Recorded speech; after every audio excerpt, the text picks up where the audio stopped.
Well, hello, hello. Good evening, everyone. We are back with the building.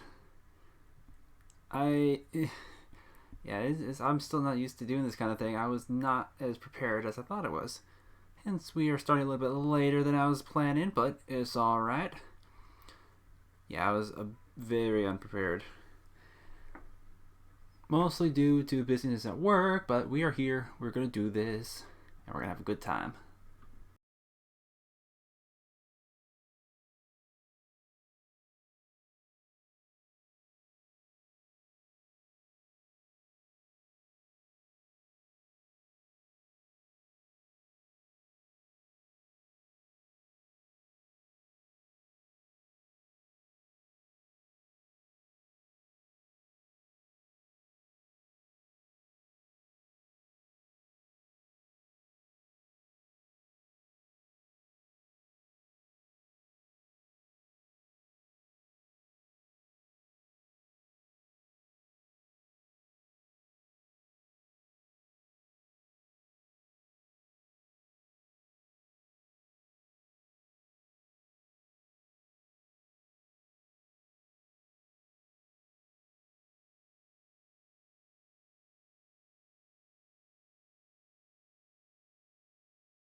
think Streamlabs is doing it funny. Loose stumble, yes. Actually, I do want to remove this.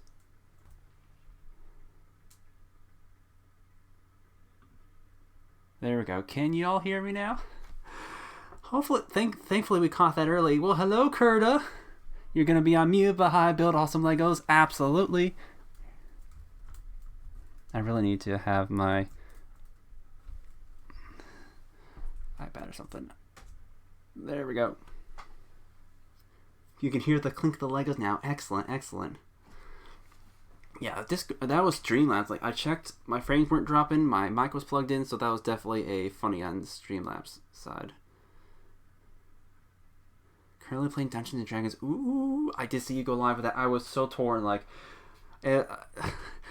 like, you have an obligation. Once you say you're gonna stream, you gotta stream. But like, man, I would love to watch you play some Dungeons and Dragons.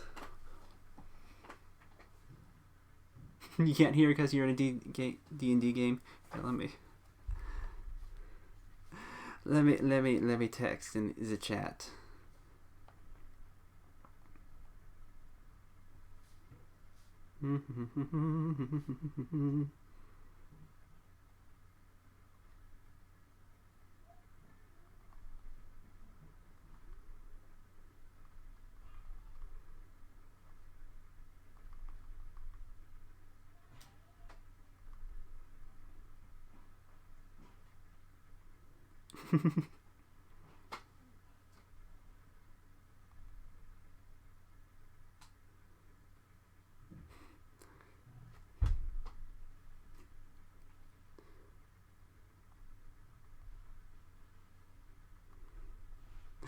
Yes, love the Legos.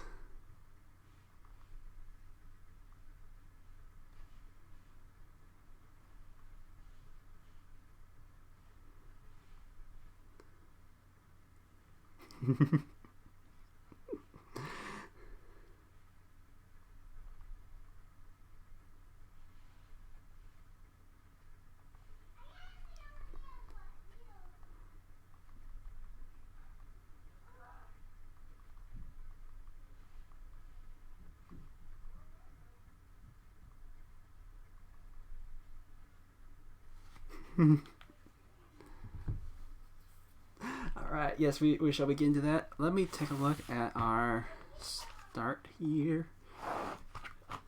Got some handy dandy lighting now, so we should be able to see. Oh, okay. So we have a bit of the cockpit, and actually the minifigures are divided up between the first two bags, so we'll have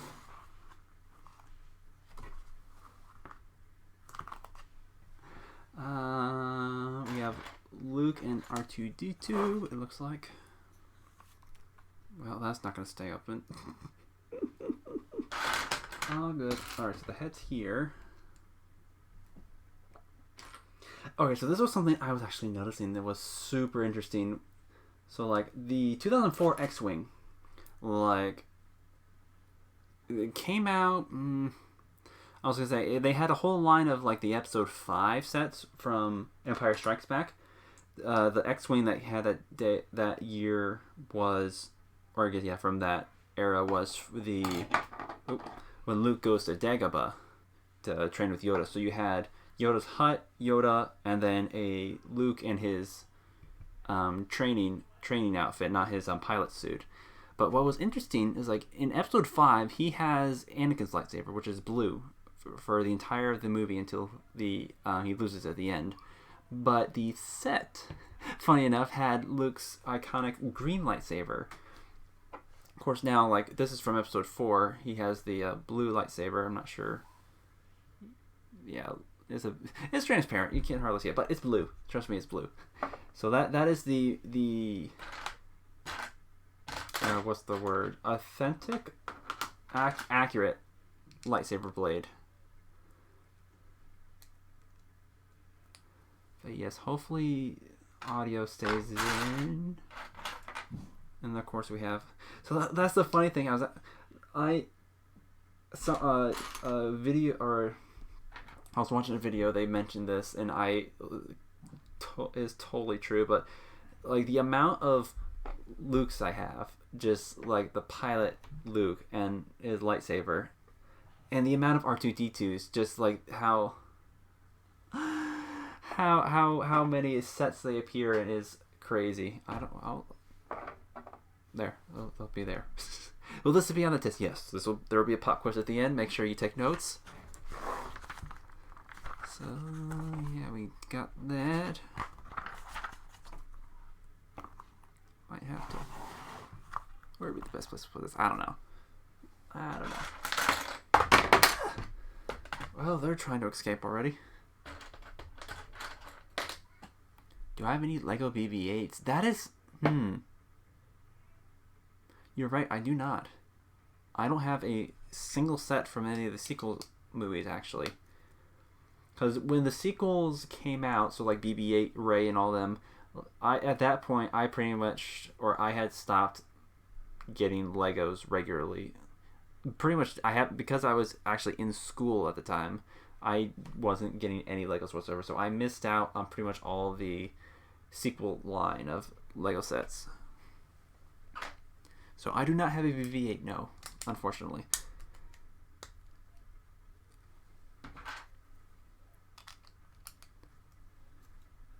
I do have... So I time to scour eBay. Well, see, they do have some newer sets I believe they came out with for the Rise of Skywalker movie, so I might be able to pick something up from there, but honestly, I don't know how motivated I am. I am not a... Like, it'd have to be a pretty decent set for me to get it. Like, for me, I grew up with X-Wings and TIE Fighters, so those are pretty iconic for me. But, I just don't have the same nostalgia value for the newer characters. Which is simply from a lack of viewer experience. I need to watch them more often.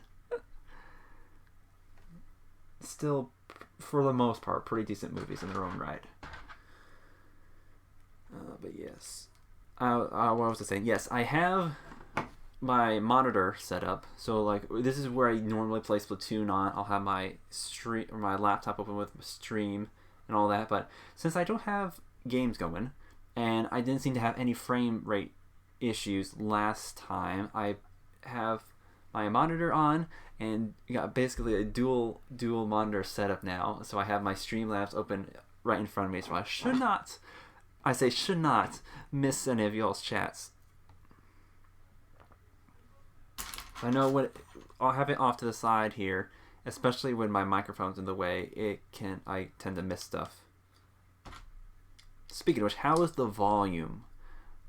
I know I am a little bit further away than normal, but the levels seem to be good, and I am trying to speak up a bit more than usual.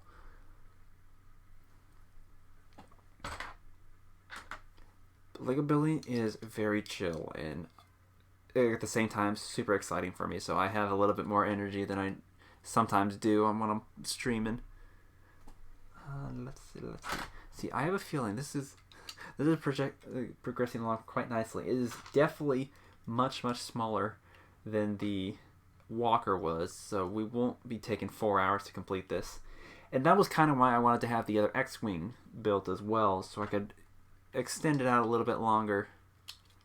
Volume is good. Fantastic. But it will not take 4 hours to complete this by any means. I probably will... I am curious to see whether we'll reach the 2-hour mark, actually. Like, we definitely won't be reaching my usual 3-hour stream time, but that's fine. I do have work early in the morning. Like, I wanted to stream something, and I really wanted to build something with Legos, so yeah, we are here. Oh, there we go. And we are going to get this done. Got some pretty cool pieces. The one thing, so I was like, I basically been spending the last couple of weeks looking at set reviews and videos of just different sets, and then also looking at the instructions for a lot of them, just figuring out what kind of stuff I can not necessarily like buy the actual set for, but just build from the pieces I have. Now, building the AT-AT which I actually cleared off a space on my dresser to display everything. But the AT-AT, it's got some pretty unique pieces that are actually essential to the build. So the leg joints in particular, like I only have 2 and I need 8 for the full set of legs. So unfortunately I cannot build another AT-AT on my own. The X-Wing, on the other hand, yeah, again, I also have the older model from 2004, but then I also have enough pieces I can probably build like the 2018 version, which is honestly a very good looking X-Wing. You haven't built Legos since you were like 7 or something? You'd rather just build something in Minecraft nowadays, but Legos do have that chill, follow the instruction book appeal. That is true. Now, I have also like really have enjoyed Minecraft and been wanting to get back into it because just, again, the creative side plus the survive, like you get that video game fight for your life feeling, but then you also get that creative freedom to build your environment, which I do really enjoy from Minecraft. And then on top of that, I am a big redstoner. I love the redstone and the technical aspect of it. I could build a pretty decent above ground base, but my favorite thing to do is to build those underground bases and then have really nice interiors with lots of gadgets and secret entrances and tunnels and all that. But anyway, we're getting distracted. I would agree that you do have that nice, that chill, follow the instructions vibe with Legos. Survival mode of Minecraft is so well done, it just gives much more satisfaction to everything you build. Exactly, because you have to gather the materials and then survive the build process. Like, you can't just float around in like Superman style and build it. You gotta actually take into account like scaffolding, build height, and all that.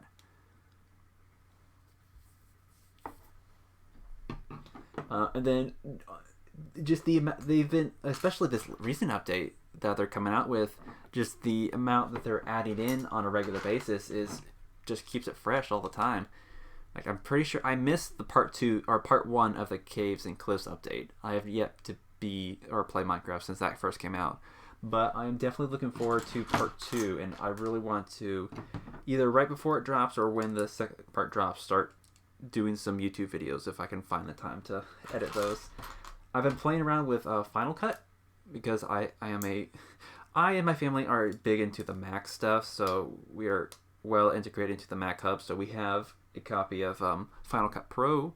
I've been messing around with that a bit. I've actually been working on my AT-AT VOD a bit, and the add on the time lapse to the end of that, which actually it came out to about a minute. Like, I feel like I went a little fast, but yeah.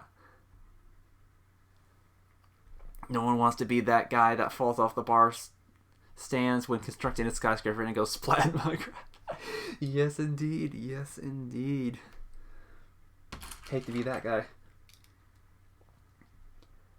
I will say, though, speaking of which, the addition of like actual scaffolding is awesome. I still haven't had a chance to use it that much, but it is pretty darn useful, I must say. It's just a shame it uses bamboo. Like, that is a hard resource to find initially. Okay, let's see. I am keeping track of where we are. Okay. Hopefully. So again, I have some new lights installed, so it's not going to be as dark as it was last time. However, I have not had much time to adjust the lighting. I did a little bit before stream. Hopefully it's not too bright. Oh well, that'll have to be something to look at in the VOD and just mess around with, I suppose. I think it's just difficult because this is a very light build, as in it is a lot of white. You've never used the scaffolding but bamboo? Think about the pandas. That is true. You gotta think about the pandas. That is the one nice thing about bamboo, though. It is a renewable resource like a lot of the other plant-based stuff. So as long as you can find it, then you can start a farm and then still maintain the environment and all that. I'm definitely an advocate of you chop a tree, plant a tree. Especially early game. Like, I am pretty much vegetarian in the first couple of days when I start up a survival world. I do not slay the animals, I protect them at all cost. Like sheep and cows, they have some nice renewable resources as well with the milk and the wool. So definitely don't want to get rid of those too early.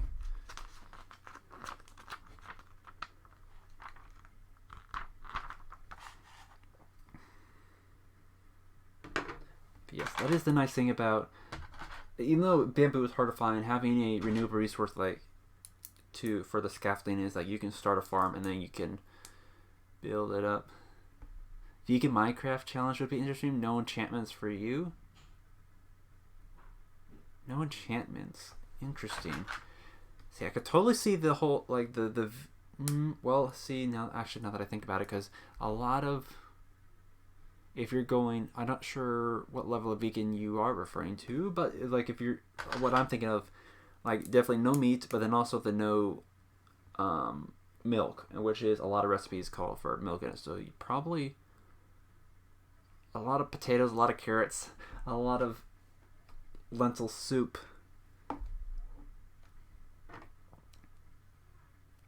Now let's see. Now this is one of the more interesting techniques that they use, the reoccurring uses on the X-Wings.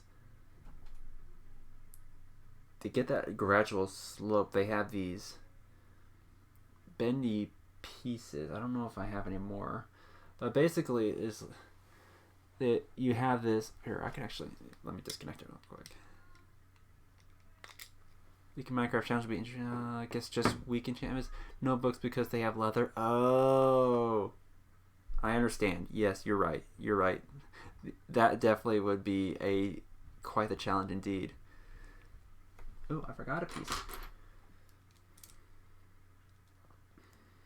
Anyway, so yeah. So for the last couple of, actually pretty much all the X-Wing builds as far as I know, except for the very first one back in 1999, but they probably didn't have pieces like these, but you have these I'm gonna say axle type pieces. I don't know what you call them. A hinge, there we go. It's sort of like a hinge piece that they use to get that gradual slope on the body of the X-Wing, which is super cool. Not something I have been able to incorporate myself, and actually might do at some point. Wonder if hostile mobs would also be off limits. Ooh, that'd be interesting. Now, I'm not sure if... So I watch a lot of the Hermitcraft series. My two favorites that I watch on a weekly basis are Mumbo Jumbo and Grian. And I know Mumbo Jumbo has been doing I would say a peace, love, and plants, as he calls it, challenge for this season. Like, he hasn't killed anything as far as the game is aware. And it is difficult. Like, I think he uses ways of killing without doing it himself in his challenge, but to actually not harm any mobs whatsoever would be quite the challenge.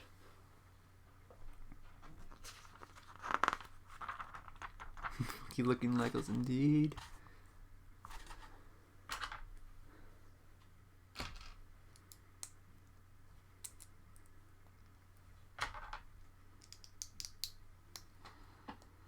It is a bit of a glare. Now, the one thing about my webcam is actually pretty nice is it adjusts a bit. It has a bit of an auto adjustment. Actually, let me try. So I have these smart bulbs which allow me to control the brightness with my phone. It's super cool, but this seems a bit bright. Let me take it down a bit. I didn't want it to be too dark, but this seems to do the trick. I just don't want too much glare, especially off all the white pieces. And like, I'm actually getting a lot of reflection on the instructions, but that's just because of the material. Does he accidentally push cows off cliffs? Interesting enough, he discovered that if you use what are they called? End crystals. The stuff that you can basically rebuild the end crystals from when you fight the Ender Dragon, those floaty bits that explode when you hit them. Apparently the game does not register as a player kill if you explode things with them. So like, he'll go up to a mob, put down the obsidian, then the end crystal, step back, and just cause it to explode and kill the mob, and it doesn't register as him or register as a player kill in the logs. So that's his workaround. He uses a lot of end crystals. Wolves, I do believe you set wolves on a mob, it will not count as a player kill either. Player kill. So he's found some creative ways to get by. So like his whole criteria is if the game doesn't think that you killed it, it doesn't count. Well, that's a lot more interesting of a method indeed. Although I do Now see, if you push the mob off a cliff, like most mobs, you have to give it a bit of a punch in order to like get it over the ledge, because most of them have like I would say an auto crouch lock that keeps them from falling off of ledges and stuff. As far as I'm aware, I could be completely wrong on this point. So like I know you can get what is essentially an assist off a kill by punching something, and then they die by quote unquote natural causes. But I agree, the end crystal method is a lot more interesting. Okay, I do believe. Yes. So this is gonna go. If I built this correctly, yes, right here in the middle. And then it's gonna be. Oh, okay. Oh, these are some cool pieces. You got a 1x3 here with 2 studs on it. Actually, you cannot see that at all. See, that's the glare coming in that I was afraid of. But yeah, you got these 1x3 pieces with 2 studs in the middle of them centered. That is definitely a new piece.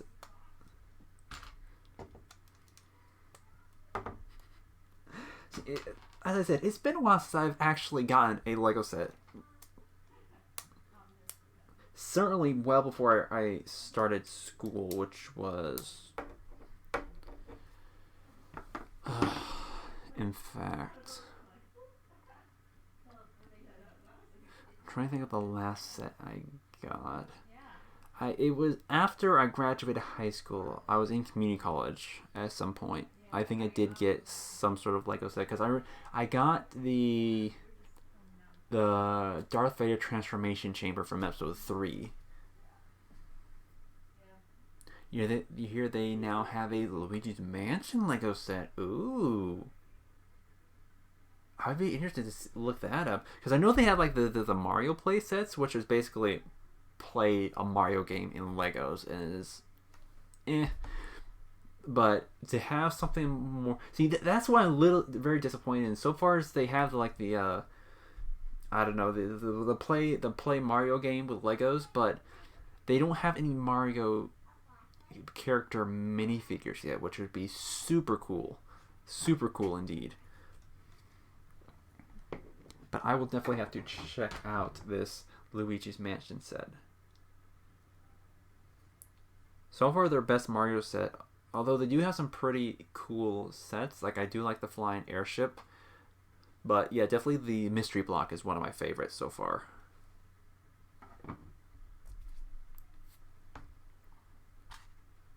But if they come out with an actual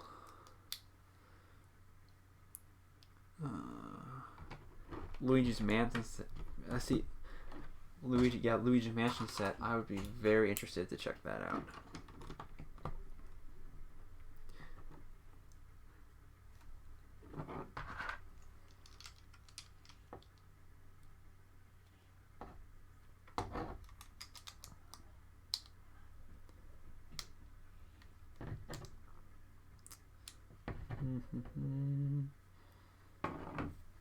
The other thing is, again, it's been a while since I've been invested in the Lego world, but what was it? I was watching a video of something. The guy mentioned it. I can't remember it. Maybe it'll come back to me. Hold that thought. I'll have to think of it.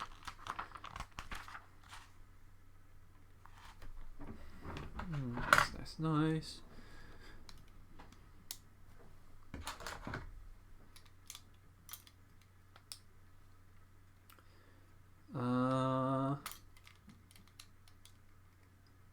I guess he was talking about like the evolution of the. Oh, hold on, that's not quite right.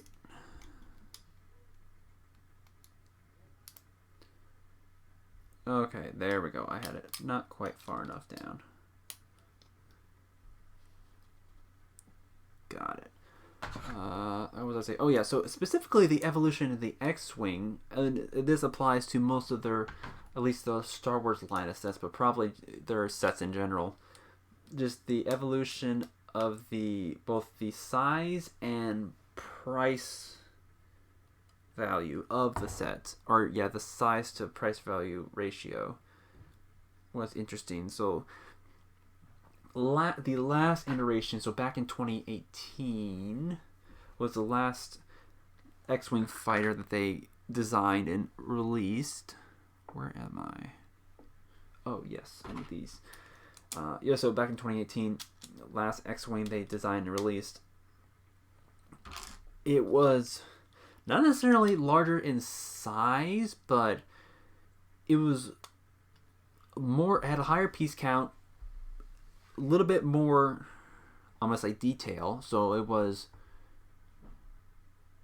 yeah, I would say it was not, yeah, a little bit larger, not necessarily in like footprint, but just in the amount of pieces and detail they put into it.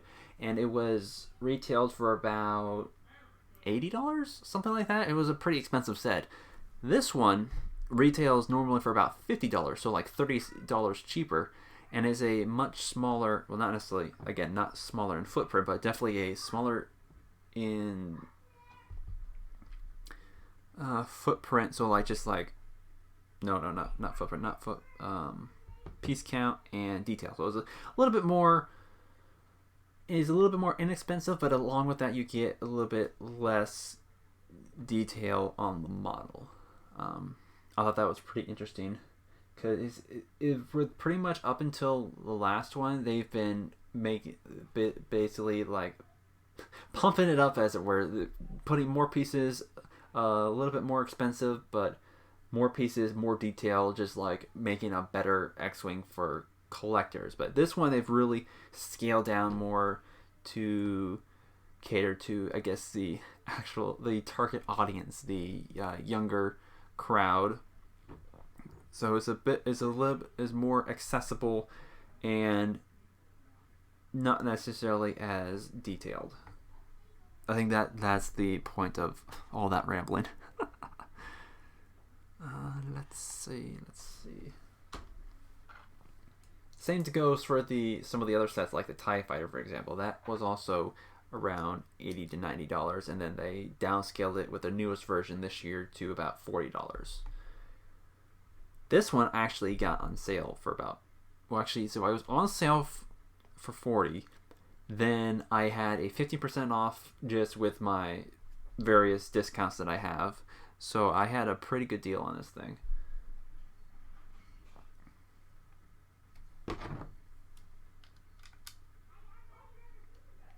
I'm not needlessly going out and shopping for Legos, although I do quite a bit of window browsing, or window shopping, not gonna lie. Working at Target is both a blessing and a curse. I love the Lego aisle, but it is so tantalizing.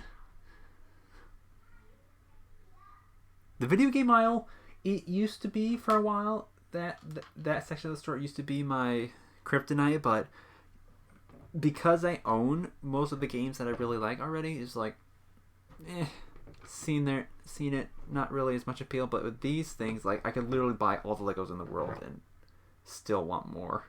It is just definitely it definitely is a collector's item that can be quite addicting. Oh.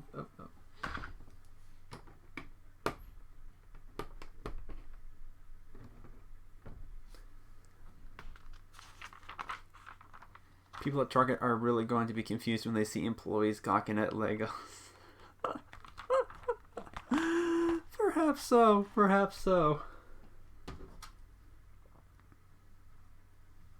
can I say? I'm an enthusiast.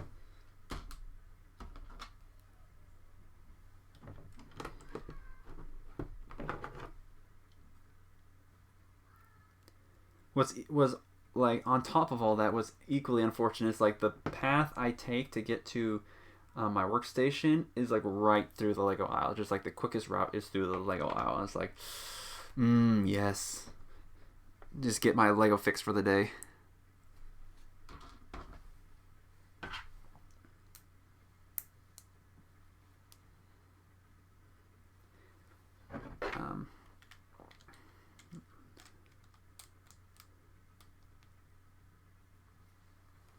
Now, I will say I am a good worker, so I am not spending my time just browsing the Lego aisle. Like I will definitely, like when I'm shopping for myself, when I'm off the clock, I will definitely take a slow gander through that aisle. But for the most part, like I'm good about doing my work. I do my work. I don't stand around. I honestly prefer to work and not stand around, just because it helps the time go by faster. Keeps me busy.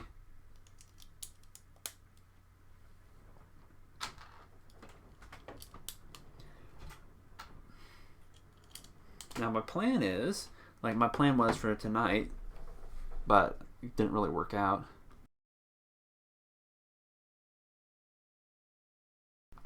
So I have basically one of the oldest models, the 2004 Lego X-Wing, but I'm 90% sure I have all the necessary pieces to build the 2018 version, which is by far short of the UCS like actual to scale model of the X-Wing. The 2018 is one of the, I would say, one of the more detailed and one of the best Lego or X-Wing designs they've come out with so far.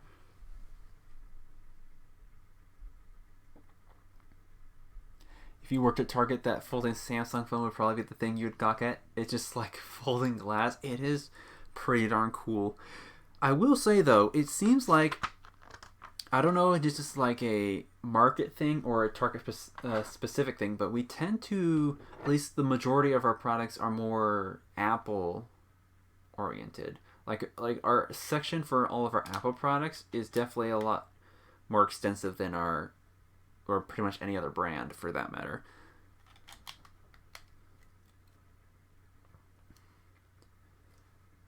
Like I'm pretty sure we do sell Samsung products. I would be very surprised if we did not. But we definitely have a larger aisle or a larger selection for our Apple iPhone cases than we do for our Galaxies and Androids and all that. I only know that because we had a customer come in looking for, I forget what it was, but it was something other than Apple. I know that, and we just did not have what they were looking for because of our extensive Apple selection and not so extensive rest. Also, we are to our first sticker that I will not be putting on. I am not a fan of stickers. I am very impressed, now that I think about it, there isn't even any pictures on it, but I am not a fan of stickers, and I am impressed that the AT-AT did not come with any.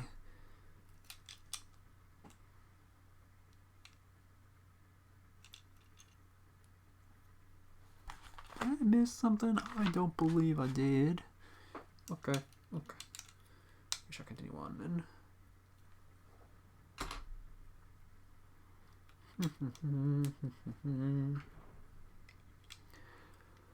Alright, you think most of the Targets you've been to have just had little sections to actually show off both the iPhone and Samsung phones? Last time you were there was the first time you actually got to do the and fold the phone, which was fun to go at. You also saw the PS5 in a case, and holy hell, it was massive. Oh, they actually had the PS5? See, that was the thing. Like, we don't have the PS5 in store. Like, you have to, like, they exclusively sell that online, at least with our store, just because it is very much in demand and is very massive, very expensive, and so we do not take the risk of actually holding that in the store at any given point. It was just a demo unit behind the plastic. Gotcha. Yeah, we don't actually keep like, we have Nintendo Switches. I'm pretty sure we have Xboxes, but we do not have like any in-stock PS5s. You have to order it online, and then it gets shipped to the store, and then we package it exclusively for the customer that ordered it. It is pretty crazy, I must say. Okay, now see, I am glad that like we do have a printed piece here for the control panel, which I am pretty grateful for. It is a pretty cool control panel, I must say.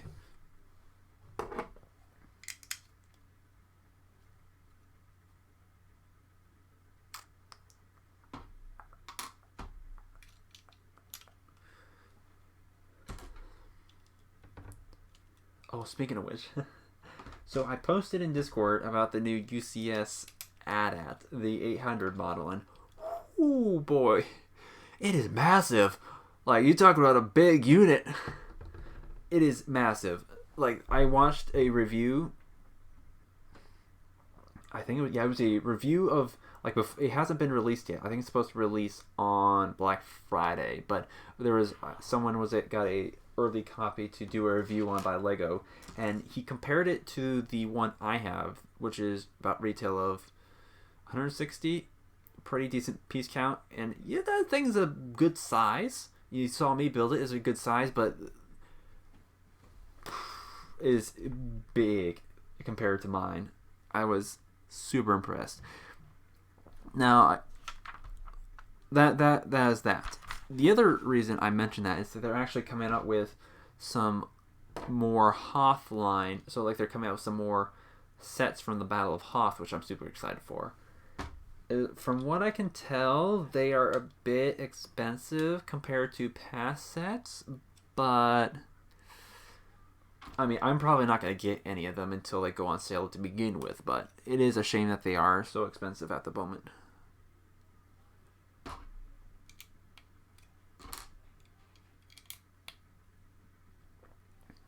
Now, that is the other thing I have realized about my Lego purchasing habits. My criteria for what I consider a worthwhile set to get has definitely changed since I was younger. Since I do have, while I have money, I do have to take into consideration things that are actually sensible and worthwhile for everyday life. While Legos are cool, they are not. They are not. It is not a very adult purchase, I'll put it that way. But yeah, I do like some of I get sets that are like the model, so I'll probably be getting a lot more expensive sets just because they are more detailed models, which I can just display. They're super cool. Sometimes I'll get them for the minifigures, but that definitely used to be a big criteria for when I was purchasing when I was younger. I'll get lots of sets mostly based on the minifigures. Now, not so much, as I have quite a few minifigures, and even though there are some pretty cool ones that are exclusive to certain sets, I am less likely to, purchase those on a whim anymore. Like the AT-AT, definitely worthwhile. Love the model as it were, and it's not something I can build on my own. This, I probably could build on my own, but it is honestly like an excellent set of its own right that it was worth the purchase. Okay, so you have a very important Lego related question. Have you ever set any Legos ablaze? Never. That is absolute blasphemy in this house. What do you mean? I would never desecrate Legos in such a manner.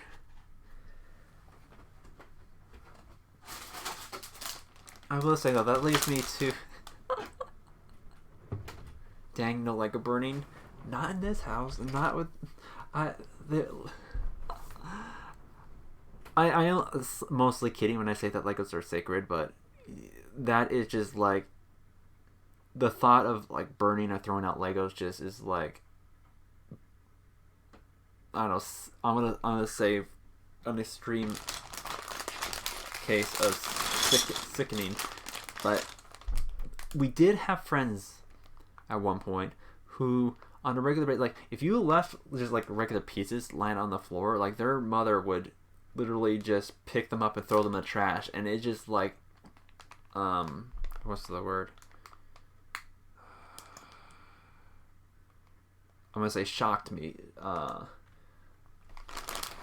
Like we literally any time that we did like cleanup or a vacuum of the floor, we would check our room floor for any like tiny pieces that we might have missed. Like we would not lose. We were very careful with all of our pieces.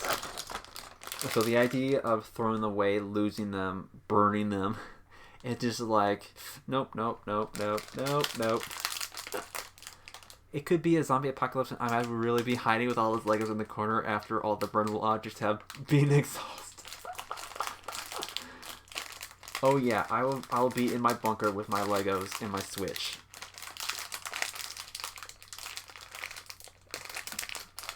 Dang, this is a tough bag. This is like family and friends come knocking, let us in. Like, no, there's not enough room for the Legos.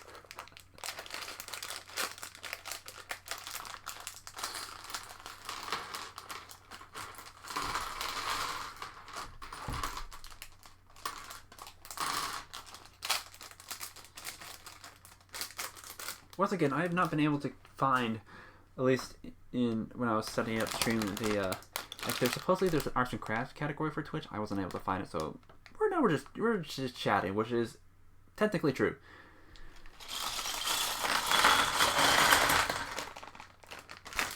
It is of my opinion that Lego should have its own category on Twitch.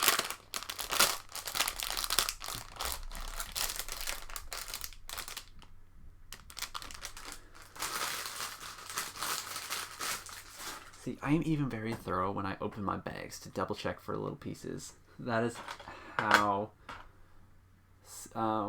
again, I can't think of the word. Careful, I suppose? Thorough? I don't know.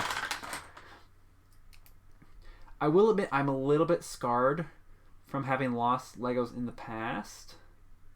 So, the earliest instance I can remember of doing so, I was... Lego ASMR, yes indeed. So I was I used to play T-ball when I was like 4 or 5, really young, and I thought it would be a great idea to take one of my minifigures. So I took the minifigure, put it in my baseball cap, and put the cap on my head. And I was like, that's a great idea. That's a good way to sneak out my Lego, because I just really like this minifigure and I want to take it with me. Of course, by the end of the game, I had lost the minifigure. Like...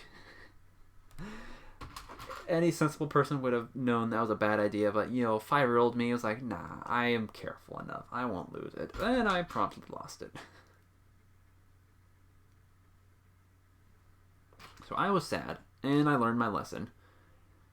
Never took Lego. Actually, I am also still very careful about taking Legos either out of my room or out of the house. Just for that reason.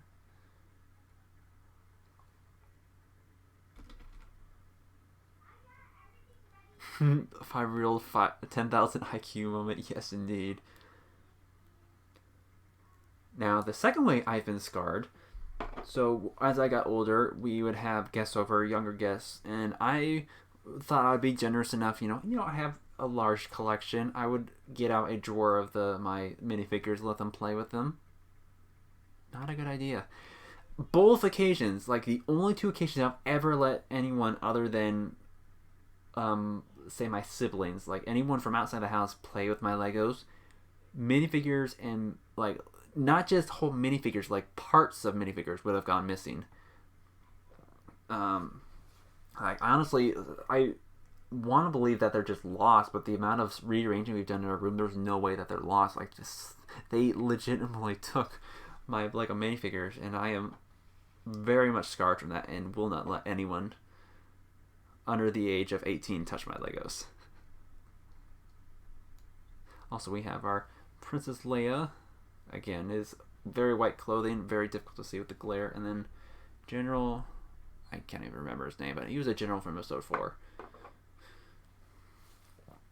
I will take note, having the classic Princess Leia with the bun hairstyle and the white dress, so the episode 4 Princess Leia, in a Lego set of this size, so something that is as accessible as a $40 to $50 X-Wing, is unheard of. The only time you ever put or or the only time you could ever get a Princess Leia minifigure was in like the large $100 to $200, like the Tantum 4, the ship, Princess Leia ship from Episode 4, and then some other like Death Star ones. You promise it wasn't you? No, it definitely was not you. It was much earlier than that. I would say I was in high school at one point. Like late middle school to early high school it was. And it definitely was a much younger audience that was partaking of the Legos. But hello, Sethalonian. Welcome, welcome, welcome. Yeah, the one time it was a much younger crowd, so I am honestly not surprised at they made off with some of them. But the other one was a friend from my soccer team, actually. Yeah, we were around the same age, so I had more faith and trust in them, but I don't know what to say. Like, they just went missing. I don't know what happened to them, so I can only assume he took them, as I have yet to find them, so it is what it is. It is what it is. I mean, at this point, I am probably, like, just... There's not many people interested in my Legos anyway, other than my younger siblings, and I would absolutely trust them more. Just because, one, they can't make off with them out of the house, and that's something to be said. But definitely at this stage in life, it is less... Well, I would still be a little beat up about losing more Legos, but I don't know. When did you first learn about evil? When they took my Legos. Yes.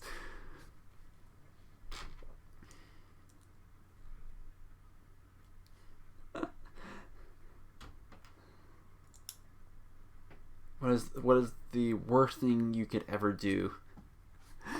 Make off with someone else's Legos. Like the heinous crime you could ever commit.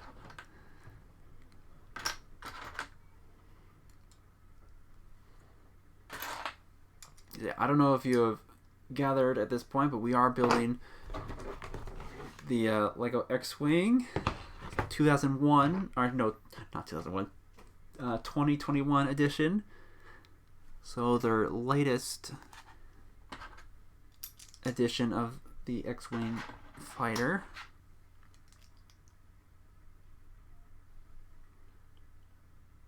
Now, one of the things, so I did do watch a couple of review videos for this before I made the purchase.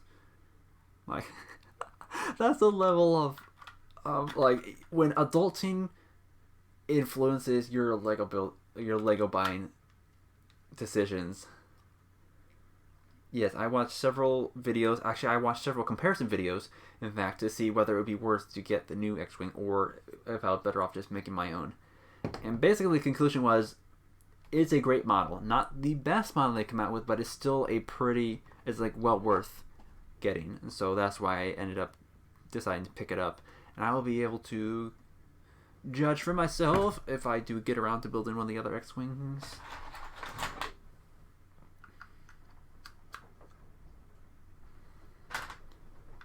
One of the things he mentioned, though, the building techniques for the wing design, for the wing mechanism, made it come out in, like, you're basically building the ship in several sections that are held together by a couple pieces, so rather it's not all integrated together as some of the other sets have. It's still pretty sturdy, especially for putting it on my dresser and not touching it for who knows how long, so it's definitely good in that. But you were born at the wrong time to Lego. All the good stuff came out before and after me. I feel that. I feel that. Like, I think I was pretty fortunate with some of the stuff I got when I was younger. Not, like, from a unbiased position, from a outsider's perspective, the newer the Lego, the better the set. Just by not by definition, but it's like you get better pieces, better techniques, and yeah, just a better build overall. But there is a lot of nostalgia value for some of those older sets, especially the ones that came before me. and I am a little disappointed that I was not at this age when those first came out, because I definitely would have bought a lot more if I could. But I am grateful for the sets I do have, and I have a lot of attachment to it. And those actually, so funny enough, it's only some of my newer minifigures that I lost. I still have pretty much all of my original sets and figures from way back when. By the time you got into it, Bionicle was over, Spider-Man and Batman were over, Mars Mission was over. Oh my goodness, yeah, those were the best. Bionicle especially, like when they came out with the newer stuff. Unfortunately, I was at that time, like my purchasing had gone down a bit. So like by the end of which was it? So like I forget what wave it was, but yeah, I was definitely into the Bionicle when I was younger. But by the time the newest ones came out, I was definitely getting older and wasn't buying as many Legos as I used to. I had other priorities, but it is a shame some of the sets that I missed out on because of that. Now, I will say one of my favorite themes of all time were the Power Miners, and I have quite a few sets from those. I attempted to collect all the different variants of the rock monsters from that. Didn't do it successfully, but I have still quite the collection nonetheless.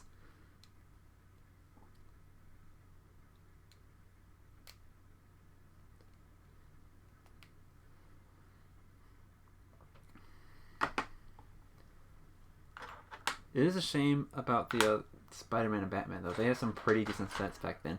Although, since the revival of the superhero genre, they have been coming out with more and more sets recently. Although I suppose that would classify as after our time, since it is. We have adult priorities now. We can't, like, pretty much every birthday, all I ever wanted was Legos. That was always my main gift. My main gift ideas were just Legos. But yeah, I did get like a lot of my purchasing is invested into streaming stuff. So like I have my capture card, my snowball here,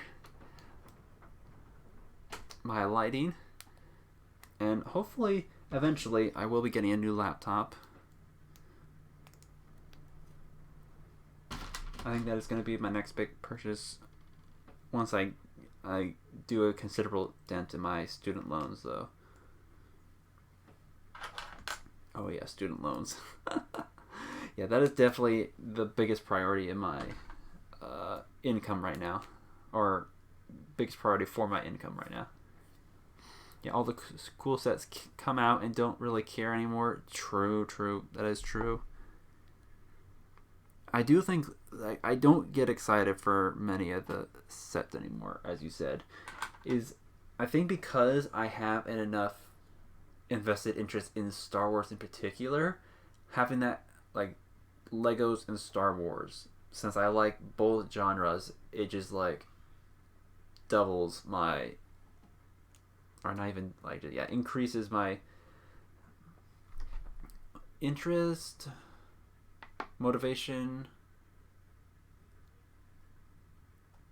I don't know. I'm definitely a lot more likely, if I am going to get Legos, is going to be some sort of Star Wars set. I definitely don't have as much interest in many of the other themes and sets out now. Although Harry Potter has come a long way, especially now since they have some of their anniversary stuff out right now. Actually, this one might actually have to pay attention to what I'm building. Because we have a complicated system going here.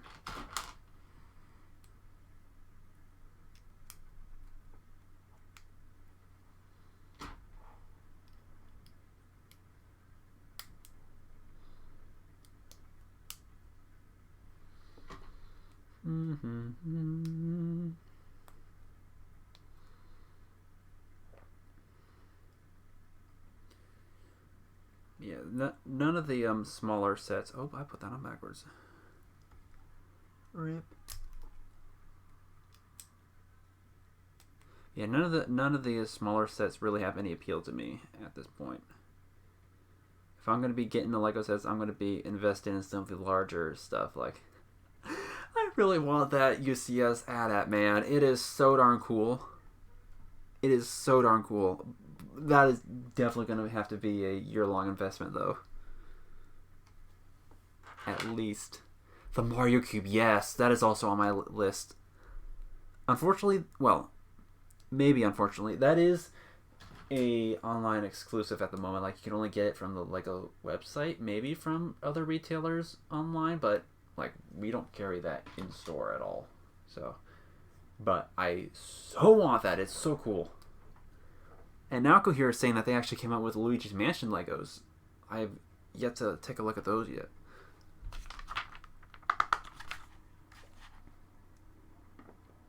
Okay. Yeah, this is interesting.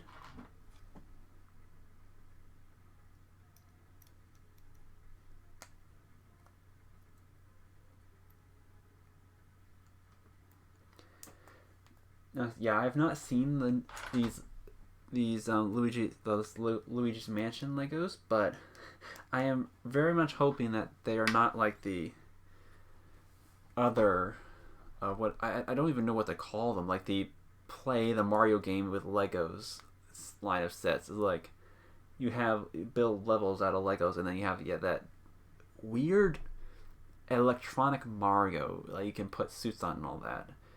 Like, hopefully it's not like that. Hopefully it's actual Legos with minifigures and all that. That would be pretty darn cool. My wallet will be trembling in its metaphorical boots.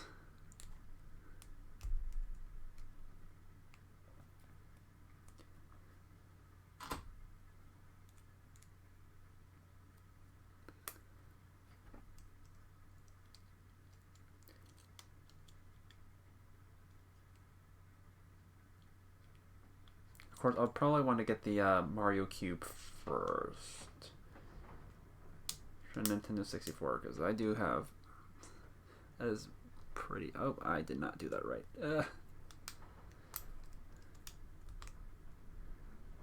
there's a lot of Technic pieces. I'm gonna have to double check I did this right. I mean, if it works, I did it right.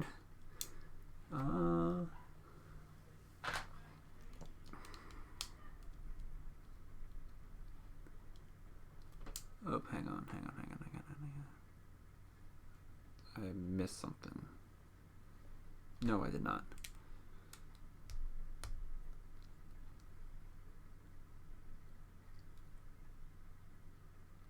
Okay, cool. What's next?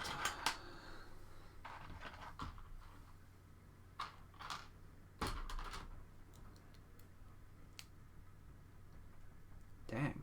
Alright, my fears of getting through this set too quickly have been abated. We are already an hour into this, and we have yet to. Actually, no, we're almost halfway through.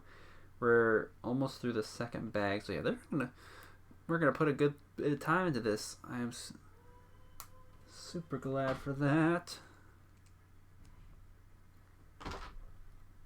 We wouldn't want the fun to end too quickly now, would we? Okay. These bad boys.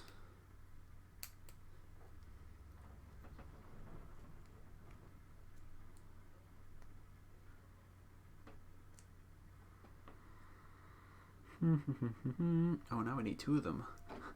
Well, alright then. Let's see, we want one here. Oh, we missed a couple pieces, didn't we?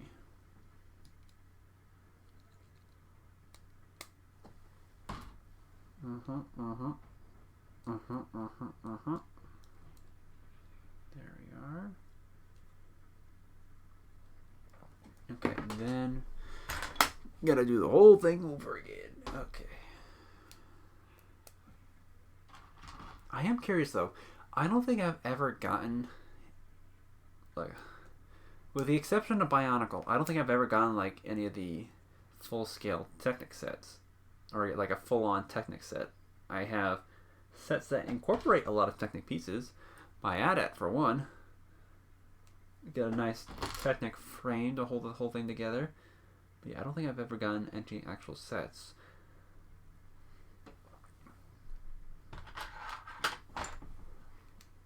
Not that surprised. It was never really held my interest, but it would be pretty cool just to be like a whole different style of Legos to build with.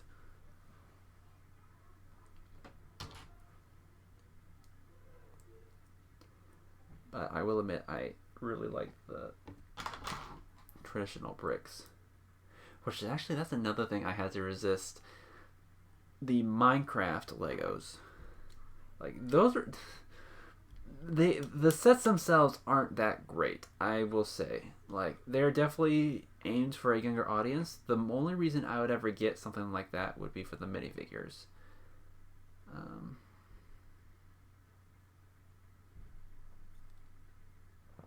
I don't know if I did this right. I don't think I did. We shall see in a moment. Okay, we are not done yet. Still got a ways to go.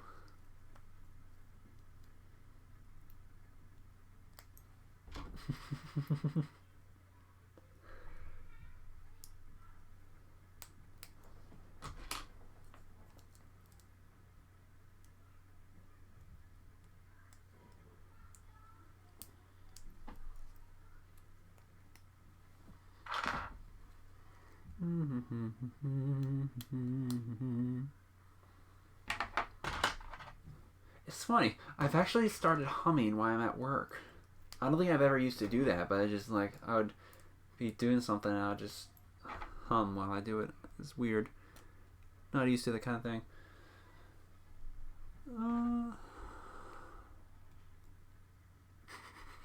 Looking for more madness? Tap the follow button. You're an avid hummer and there is no stopping me. Heck yeah.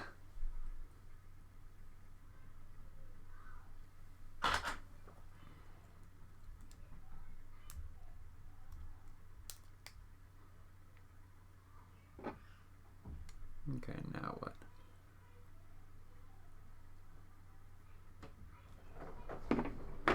I don't think I was supposed to do that. I got distracted and completely screwed this up. Whoopsies.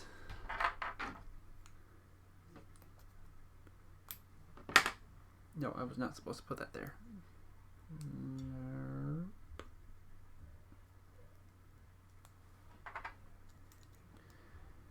Alright, see.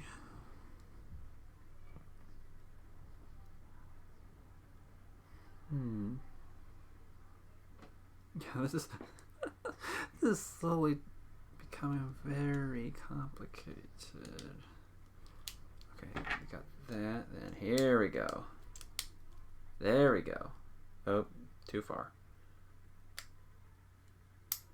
Dang it. I was afraid it would happen.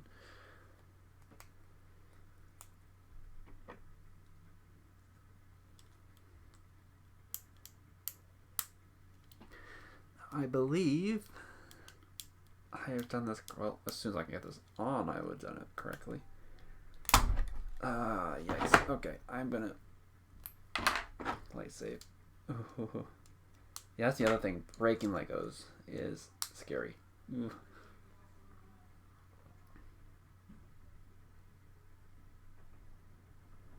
Okay, I'm not exactly sure how this works, but it's basically the Lego opening or X.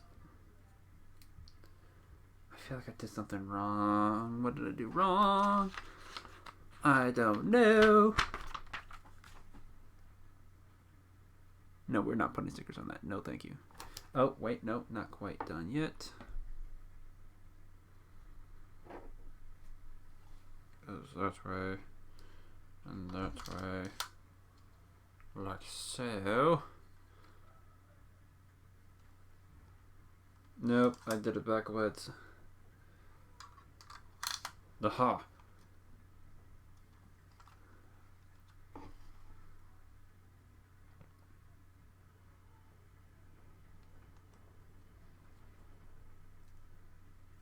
Oh, yes. That's pretty darn tight, though. Alright, so yeah, we have that bit done. Do the Luigi's Mansion hum? There's probably a few ghosts that do.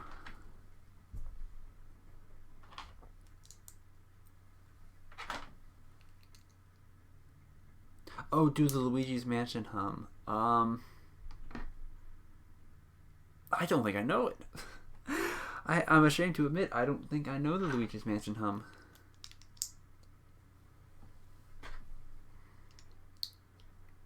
Now that's a face you haven't seen in a while. Oh, hello, Michael. Welcome to the madness. Actually, I should... Once again, I am not within range of my keyboard. Ugh. Hold on. Let me just pull up Twitch on here. Yes, how are you doing, Michael?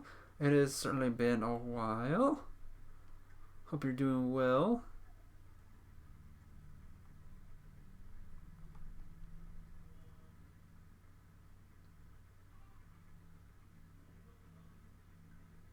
Perfect, it did work. Doing alright, hope you've been well. Yes, indeed, I've been doing pretty well. I've been keeping busy. Been building some Legos, as you can see. I actually did get a haircut since the last stream. I don't know if anybody knows that, but it's so peculiar. I did comb it this morning, but when I take a shower and sleep on it, it comes out really nicely. I don't know why, but I am very impressed with how it's turned out without me having to do much work to make it so. I don't know how we got into that topic, but yes, I am doing very well. I am lost. Been still on the Splatoon. Well, actually, no, not even. I haven't been doing as much grind on the Splatoon, but we've been sticking with Splatoon. Been doing some variety with our streams. I actually was thinking, so if I didn't commentate on Wednesday for SOS, I was going to do some, I think, probably Lego Harry Potter. I was definitely going to place one of the Lego games by TNT Games. And I was leaning towards the original Lego Harry Potter. Because I got the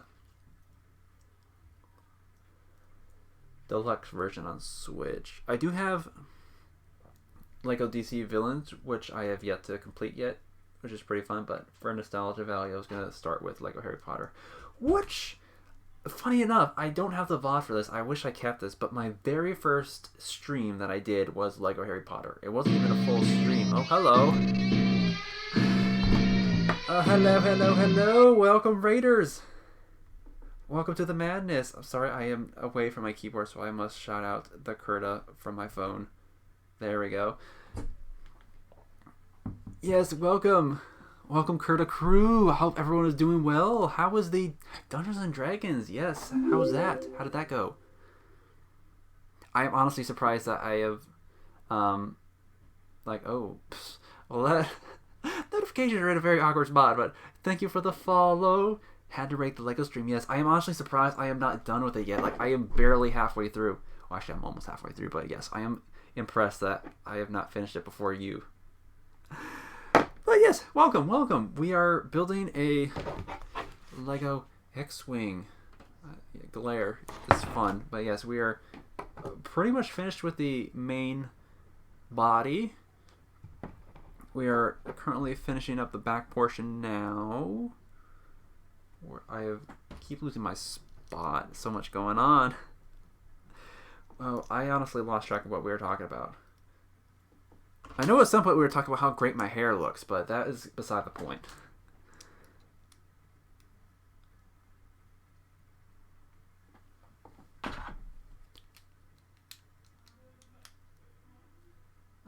But yes, how's everyone doing?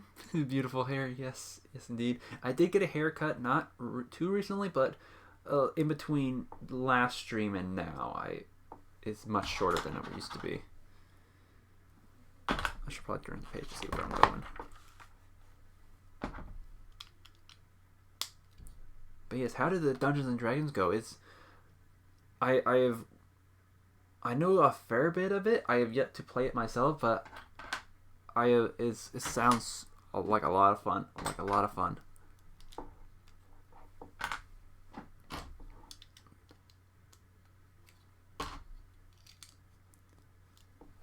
I am here just trying to keep track of where pieces are going. It's been nice though. I've honestly, I'm surprised by how chatty I've become while building Legos. It is probably because I don't have to put as much focus as I do when I'm playing Splatoon. Like when I'm in Splatoon, I am like full focus mode and don't spend as much time talking to you all, which honestly is my bad. However, I have been having a grand old time with this.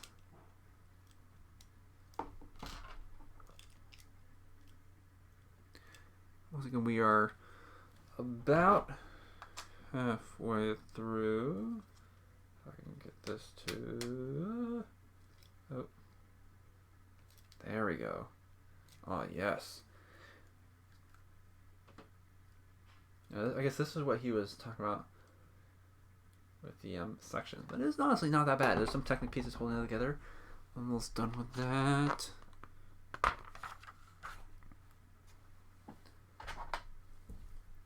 I was saying earlier, which actually, with the amount of time that it's been taking just to build this one set, it's probably a good thing that I did not try to start a whole other set as well. Because I do have... Oh, that is the wrong way. An older model of the Lego X-Wing that I got when I was younger. I still have all the pieces for it, and I was planning on building that in addition to this. However, we might be well out of time before that happens. That is a odd and yet pretty decent technique there. Interesting. Sorry, when I was younger, I would just breeze through the building part. I don't know if it's because I'm streaming or just because I'm building this when I'm older. Oh, wait. We're not to there yet. I'm jumping ahead of the instructions. But I love... Maybe because I've done so much, like, create a build on my own, building my own mocks, I think, as they call it. Okay, yes. But I love analyzing the building techniques that they use for these sets. Did I put that on correctly? I did. I hope I did. Seems odd. Oh, there we go.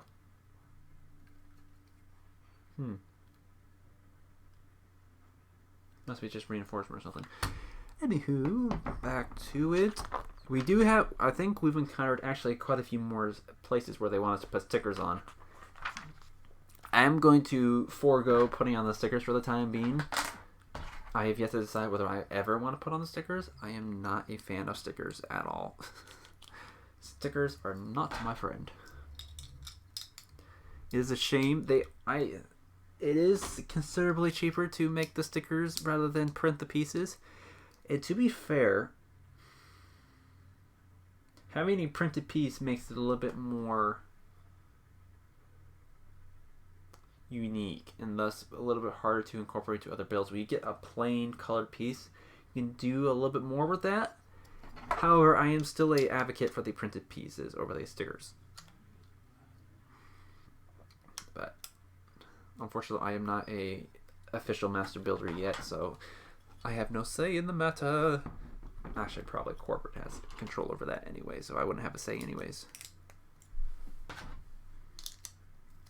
Okay, we're actually going to be finishing up body. Yes, we're going to be finishing up this second bag here. Now, something I was been trying to think of, maybe to modify this a bit. Watching a review of this beforehand and having built it now. Hold on. Huh, okay. So, R2-D2 sits up here. If I can get him in. So yeah, R2-D2 sits right here. I don't know if you can... He's right here. He's right here. However, just the way to design the set, and probably has to do with the integrity of the design, R2-D2 sits up a bit higher than I would have liked. So, like, it is not quite as accurate to the original film, and it's definitely not the same height that he is in previous builds. So there's possibly a way I can modify it to he sits a little lower. It is unfortunate that's how it is, but it's not a huge deal, I would say. It's just a minor annoyance. Okay, ooh, okay. So we are on to... Get ready for some more Lego ASMR.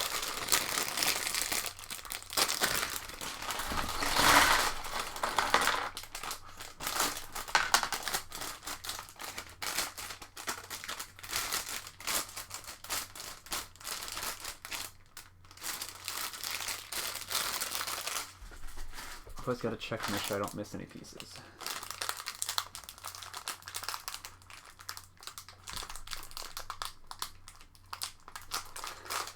Bag crinkles and the cats come running. Honestly, if I did not have my door shut, they probably would come rushing in. Actually, now that I say that, you might be talking about your own cats, which I do apologize if my ASMR has summoned the felines. But I will say that one of our cats really likes plastic for some reason. He likes to chew on it. So like trash bags, anything, like I have bags of any sort, he'll just like, all the cats in the world come running, yes. But no, he likes to chew on it for some reason. Just the one cat, not our other one, just the one. It's so odd, I don't understand, but is one of the reasons I've been sleeping with my door shut nowadays is because he will, well, both of them will just come in and start walking around on my desk and all that, wake me up in the middle of the night. But specifically when he comes in and chews on the plastic, it's a quite obnoxious sound that will guarantee wake me up in the middle of the night. You know, Snow has mentioned before the cats tend to like the noise. Interesting. Okay, so maybe it's not necessarily because of the texture of the chewing on, but the noise it makes when he does. That is interesting. I did not know that.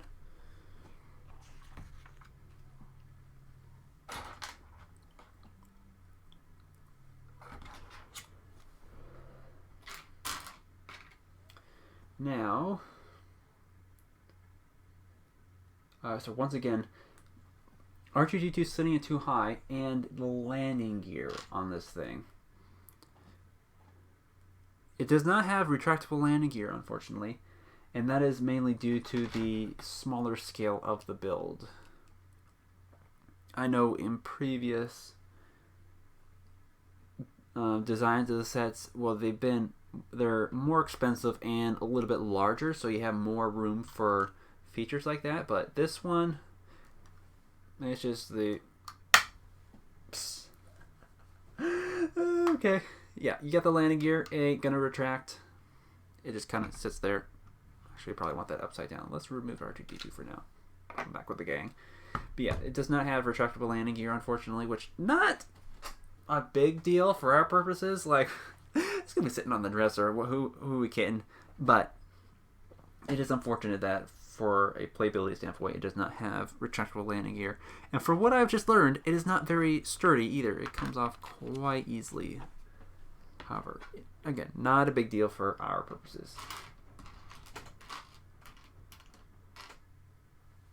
Now the wings. Okay, so this is one thing that I have noticed, or did notice about the wing and laser cannon design that I really liked the design for the cannons on this set compared to previous sets. If I were to make a recreation of, say, the 2008 model, which is definitely a larger set than this, I would incorporate the laser cannons from this set onto that one. I just find it to be a better looking design overall. I might have to double check whether it's accurate to the X-Wing itself, but you know, it's Lego, it can be negotiable. Okay, there's gonna be the underside. Interesting. Alright, so I will say something. Last time when I was building the walker, I was hating a bit, or I guess riffing, what's the word, trashing it, I don't know. I was saying some negative things about the missile launchers and the stud shooters.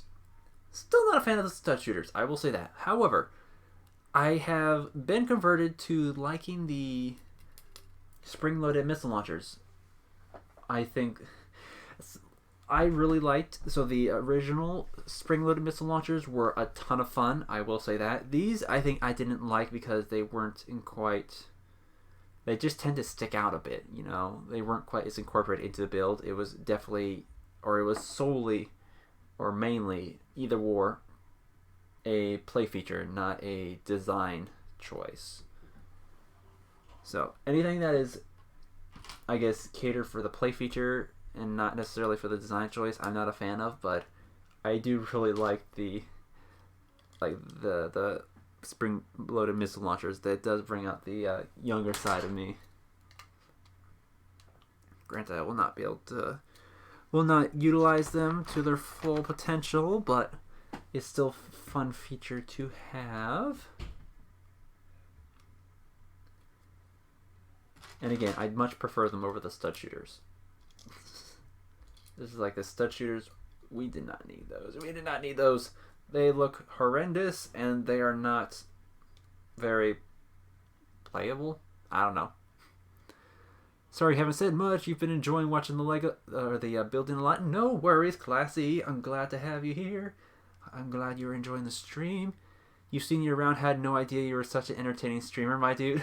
I do my best. I do my best. I will admit, something about the chill atmosphere of the Lego build has really brought out. It just really brought out the chattier side of me. I tend to, when I play video games, especially Splatoon, I definitely focus in on the game itself and have a hard time devoting my attention to you all in the chat. But I have definitely been a lot more participative and chatty tonight. And I think being able to draw on my storage and long neglected collection of Lego knowledge and Star Wars knowledge has really brought out the geek in me. I believe he is a bro, not a dude. My bad. Your dialogue and conversation skills are amazing. Well, thank you. I appreciate that. I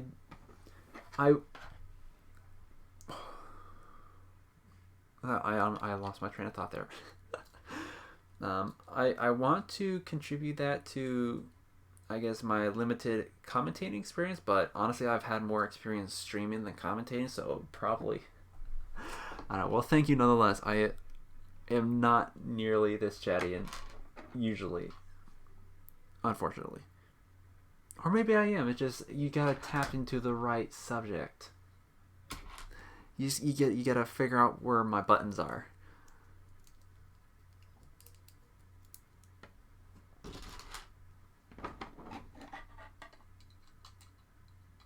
You should be glad Hamster isn't here. He is a big advocate of bro speak. It's nice to meet a fellow Star Wars geek. Dude. Okay, so I'm going to bring this up now. I posted this on Twitter, but I really want to do a full-on, not necessarily a one sitting marathon, but like a several week marathon of the complete Star Wars canon, as far as like TV and movies go. So like starting from episode 1, going through the main films, as well as like Star Wars, The Clone Wars, The Rebels, The Mandalorian, all things like that, and all the sequel movies all in a row, like within what's the word? Like timeline wise, like watch them all timeline wise. I really want to do that because it's been a while since I've seen some of the films, and I was hoping like I was planning to do it on my own, just chilling out with some popcorn. Like, you know what? Let me reach out. Let's see if anybody would like to be interested in doing a Discord movie night or movie series on that. Oh, hello, Phantom. Phantom's guys. I promise I am not ignoring you. I am just very, very. Oh, no.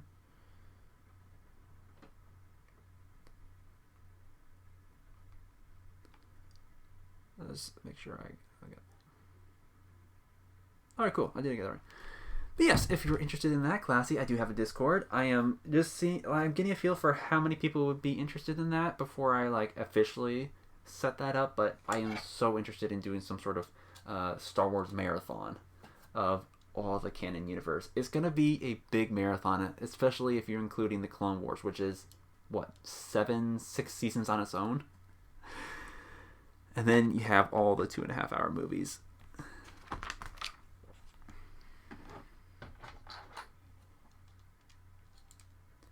That is my goal. That's probably going to be a future goal because with something that long, you definitely have to have time set aside to do it. With the amount of time, having a movie night every like week or so, or even every couple of nights, would not be that bad. Honestly, that could definitely be doable.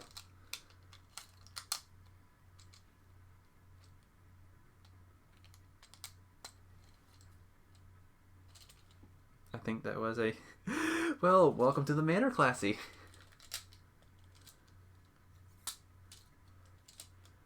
Oh, I might have to actually utilize the brick separator. What? Oh, well, not this angle, I'm not. I don't know, intrigued, glad. It's just very cool that they've included a brick separator with pretty much every single one of their sets nowadays. Like, I remember back in the day, it used to be a rarity to get a brick separator, but these new ones are pretty darn handy, I must say. Thank you, is it on to be there? Yeah, absolutely. I will admit it's a bit quiet at the moment. Actually, it's pretty much always been quiet, but I do post an announcement every week, and then I'll post an announcement when I go live. Definitely keep an eye out for that. I have a unused YouTube, I guess not, channel, basically for whenever I post a YouTube video. I have not posted one in almost years.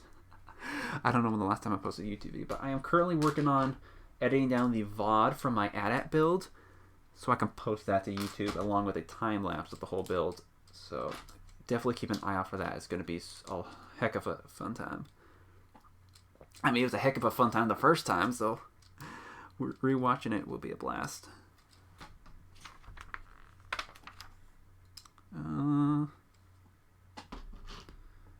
I will say, I'm hoping this is the right color. Because of the auto brightness or the glare of the all the bright pieces, I've been trying to keep the light level under control. Minecraft Let's Play resuming when? Yes, that is my next goal actually. Like, one, if I can set aside time to, one, play Minecraft and record it, and two, actually take time to edit down the video, absolutely going to be doing a Minecraft Let's Play. I'm honestly, the biggest factor right now is, do I wait until the new update drops, or do I just start as soon as possible? Like, that is my thought process right now. Still have to actually find time to be able to edit the videos, but certainly on my list of things to do. Because I will admit, like, I did a couple of videos a long time ago in a galaxy far away, and those were a lot of fun to make. I will admit, those were a lot of fun to make. I probably can churn something out within a decent amount of time if I keep it simple. I don't need some heavy editing. Just did I miss something? I don't believe I did. I feel like I missed something. Oh, maybe not.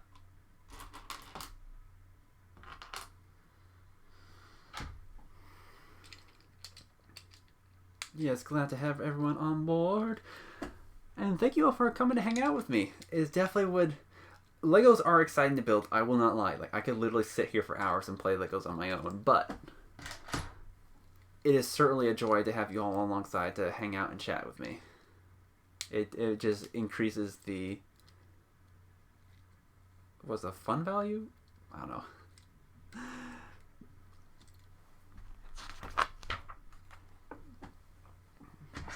Definitely is. I've been having an absolute blast with this.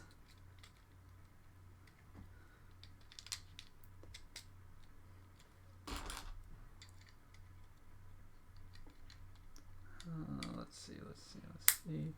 Now see this right here. This is a newer piece right here. Is I don't know how much y'all can see of these tiny pieces, but this right here is a new piece that I do not own, which would make rebuilding this set a little bit difficult with the pieces I do have. So, probably worth the purchase. Ooh, you're curious if I saw the Bad Batch and what your thoughts are on it. Yes, I did see the Bad Batch, and yes, I do need to add that to the list of things to watch. Or I guess, or no, add that to the list for the marathon. I guess, it's not really Clone Wars. It's like post-Clone Wars. No. It's actually post-Episode 3, so it's before Rebels, I believe. So post-Episode 3, pre-Rebels. But my thoughts on it? I highly enjoyed it. I will say that right up front. I really enjoyed it. How it compared to the Clone Wars? I guess it's hard to tell because the Clone Wars is so expansive and it has such like... It really did improve over time. I will say that the animation and the overall look of the Bad Batch was very well done.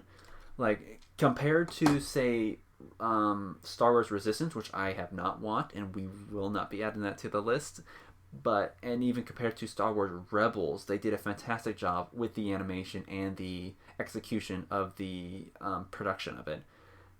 Set aside whatever, like the story aspect of it, just like the overall look of it looked amazing. Even like the later Star Wars The Clone Wars, I think even the final season was not quite as on par as the Bad Batch was, as far as like animation and overall look of it. Oh, I forgot this is going to be on the bottom.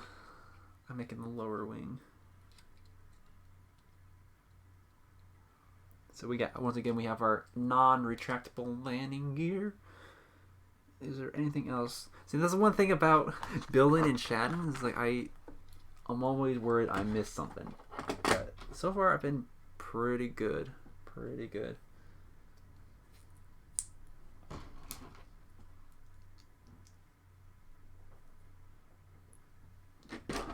Part of me is a little sad I missed out on some of the UCS builds that they had, like the Snowspeeder and the X-Wing, but I don't know. They are definitely very expensive, and it's not likely I would have gotten them even if I had a working job at the time they released. You appreciated how similar it felt to the Clone Wars? Yes, that. Honestly, that's a good point. It integrated very well with the existing characters and story of the Clone Wars. Like, I was a little bit, what's the word? I guess hesitant when we first were introduced to them in the final season of the Clone Wars, but I think they, like the way that they brought about the characters in the story, they did a great job with it, and especially incorporating into not only the Clone Wars series, but also the existing films and the I guess upcoming films, and even I don't know if we see much. Actually, no, yeah. A lot of the characters, they actually build some of the backstory for the Star Wars Rebels in Star Wars, or the Bad Batch, and I thought that was super cool. Like even the main characters, the Twi'lek from Rebels, you see like her as a like when she was real young, and some of her motivation and backstory that we just didn't see in the Rebels, and I thought that was super cool. I highly enjoyed that aspect of it. So yes, I definitely enjoyed it. Definitely think they did a great job of executing it. As far as like rewatchability and entertainment, like I guess what I'm saying is like the lore and the story that they integrated to the existing universe was spot on. As far as like rewatchability, I'm undecided. Like since I've only seen the entire series once, I would have to rewatch it again to see how much it holds up over time. Yeah, I thought that was super cool. Getting to see where she got her start was cool. Now, because the Bad Batch comes after a lot of these other series, even though we see some backstory for some of the other characters, I am curious to see where they go with the Bad Batch, because I know there was some like some post credits foundation they led to some existing character or some, I guess, upcoming content or story that they're gonna bring to it. I was not paying a whole lot of attention at the time, so I'm definitely intrigued to see it again once I rewatch it. But I am very curious to see where they're going to go with the characters that we have been introduced to in the Bad Batch, because we do have those recurring characters that we have already been introduced to in later, or I guess previous series, which would be later in the timeline. But we have yet to, I guess, we are not. I'm not quite sure whether we're going to be going with our Bad Batch. Speaking of Bad Batch in Lego, I am very torn on the. I forget what their ship is called, but basically their ship that they use. The set for it comes with all 5 of the members of the Bad Batch. I'm not sure if it comes with. I forget her name. The younger clone, the sister. I don't know if it comes with her, but it definitely comes with all 5 of the Bad Batch members, and so that alone is like, I am very tempted to get the set. However, it is a $100 set, and I am not as impressed with the actual build itself of the ship, just because it is very much scaled down to be playable for younger audience. However, is a pretty good looking. I don't know. I would pretty much only get it for the minifigures, but it's $100, so that was quite an investment just for the minifigures. You think seeing where the Kaminoans went after Order 66 and how they made the transition to non-bred clone force happen? Yes, that I am definitely intrigued to see that. Now, see, I actually, it's good that you mentioned that. Oh, thank you for the follow, Kapoko. I apologize if I butchered your name, but yes, welcome. Thank you for the follow. The transition from the clone troopers to the recruited stormtroopers, I was super excited to actually see that in action, because we hear about it from like lore and stuff, but we've never actually seen it in canon film. You never realized you weren't some falling? Aw, well, thank you for following. And hello. Actually, I gotta give a couple more shout outs. Hold that thought. Got a shout out for our friend Cup here.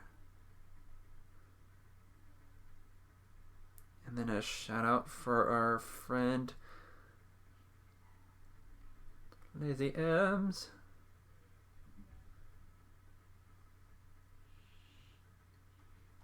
Very nice. Yeah, so like we have, just from the extended universe and other media, we have learned, like, I guess, heard some of the story of how they transitioned from the clone force, as you mentioned, to the stormtroopers. Because, like, as we saw in the Bad Batch, most of the Imperial officers were not a fan of the clones, and so that was what led to the phasing out of the clone troopers into a actually recruited stormtrooper force, and I thought that was super cool to see in action. I also thought it was cool. I feel like we're getting into spoiler territory at this point. I don't know. Oop, I missed a piece. Rip. Did I miss a piece earlier? No, I did not. Okay. I'm getting distracted again, aren't I? Oh, anyway. Do we need...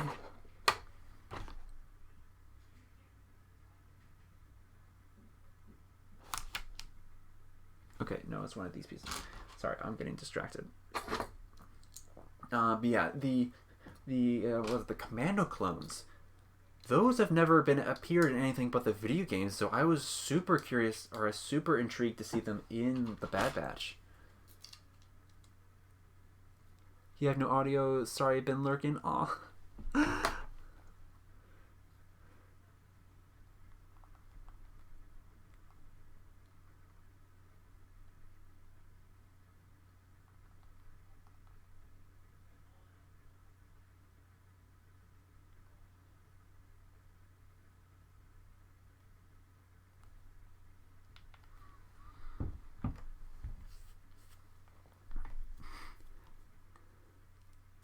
Thanks for shout out. Also be lurking because you watched the movie, but through a follow. Well, thank you for the follow and enjoy your movie. Where am I? Yes. See, this is why it's taken 2 hours to get through this, because I can't shut my mouth about Star Wars. The clone commandos that they brought in to train the stormtrooper force, I recognized them. But that was like their first appearance other than like the video games, as far as I'm aware. So actually, I'm pretty sure that they were introduced in the... I'm not sure which video game it was, but I know they appeared in a video game, or even maybe some of the comics. So it was super interesting to see them in actual canon media.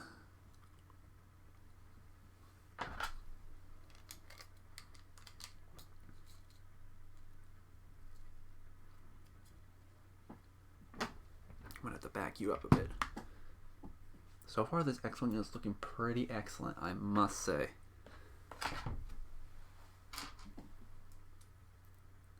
You legit can talk Star Wars all day. Fantastic. You and I are going to get along just fine. Okay. What is your opinion on the Disney's decision to basically decanonize the extended universe? Like, I know they say they wanted to allow their team to have more creative freedom with it, but there's just so much good story potential that you just threw away. Well, I guess no, that's not true. They don't throw away. Just like they are basically putting aside, okay, we're not going to say this is canon for sure. However, it's still available for us to use, but we don't want to have to be held in a box of stuff that has already been written by extended universe stuff. However, I am still a little disappointed that they did that, because for one, I have quite a few of the books and highly enjoy a lot of these books. So it is a shame that a lot of them are like the story and lore within these books is no longer canon because of Disney's decision. Also, did I put this on right? I'm just like skipping through the instructions and building it from memory. Like I just my fingers move without looking at the page.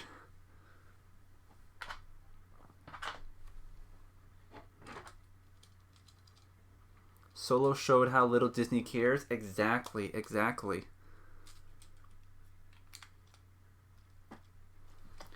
Speaking of which, I do need to watch Solo again.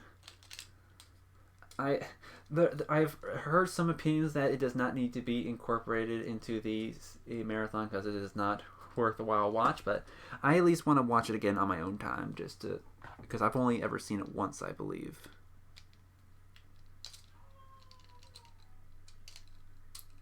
But yes, I was a little disappointed by some of the lore changes they made with that movie.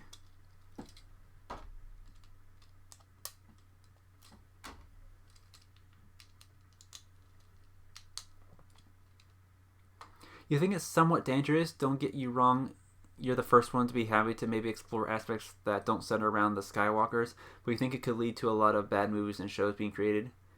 You actually kind of like Solo. See, no worries. I actually do not have an opinion as far as like as the movie itself, bad or good. I have not seen it more than once, so I cannot make that call. I just think that some of the, as far as it is incorporates into the rest of the Star Wars universe, it was not the best decision.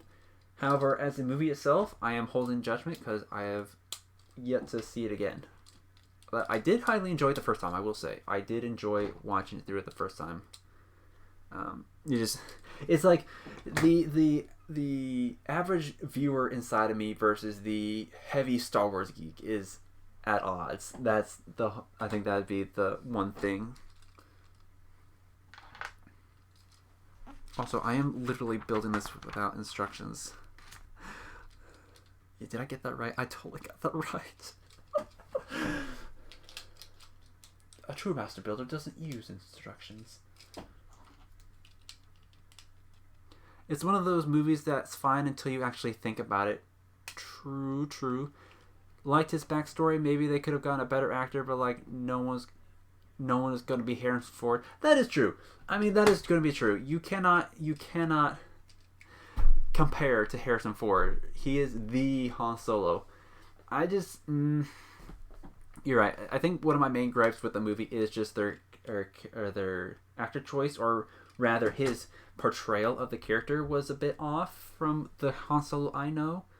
If anything, it just felt like a Star Wars rendition of Han Solo. That's what it felt like.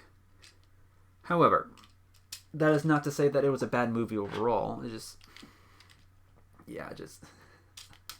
We try to incorporate into the existing Star Wars canon, or even just the Star Wars lore in general, is tough. It's funny, like one of the official Star Wars, so like one of the visual dictionaries that is actually licensed by Lucasfilms that came out, say that Chewbacca in the time of the original trilogy was a couple hundred years old. And yet they contradict that in Solo by saying he is only over 100. So that was just a little bit of trivia that irked me a bit, but it was not necessarily vital to the overall plot. Yeah, you think that's a fair take? And again, everyone is like, it's one of those movies where like there is no right or wrong answer. You can certainly, actually no, that is not true. It is like pretty much any movie, there is no right or wrong answer. You can still enjoy it, even though the rest of the critics hated it. But I still reserve judgment for my thoughts on the movie itself as a movie.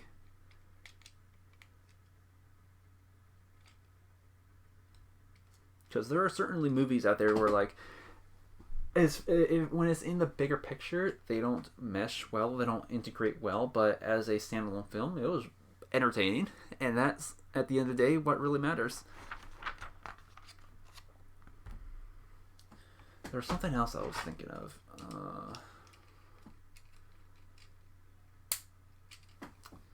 I will say, though, the aspect of the, like, when he is part of it, like when Han Solo is part of the Imperials, I thought that aspect of seeing like the trench warfare and the your standard soldier for the Imperial Army was pretty cool. I thought that was a pretty cool take.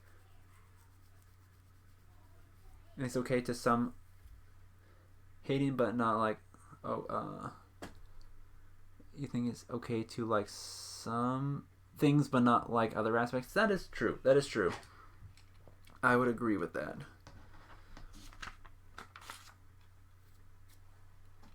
Okay, we have finished. Actually, we are on the end of bag 3. Wow. I just yapped all the way through it. We have one bag remaining with our remaining wings to be assembled. Looking pretty snazzy, I must say. Again, as a set, they did a pretty fantastic job with it for the price. I am not complaining. Here we go, some more ASMR.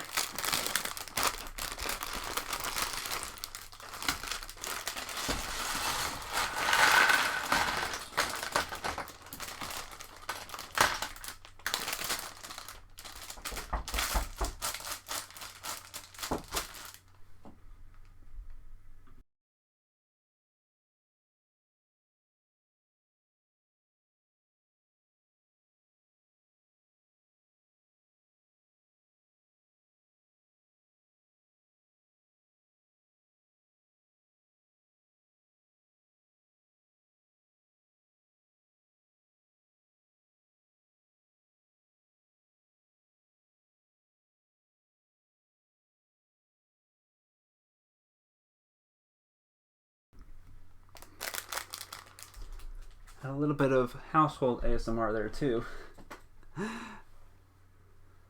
Where are we? We are on this thing.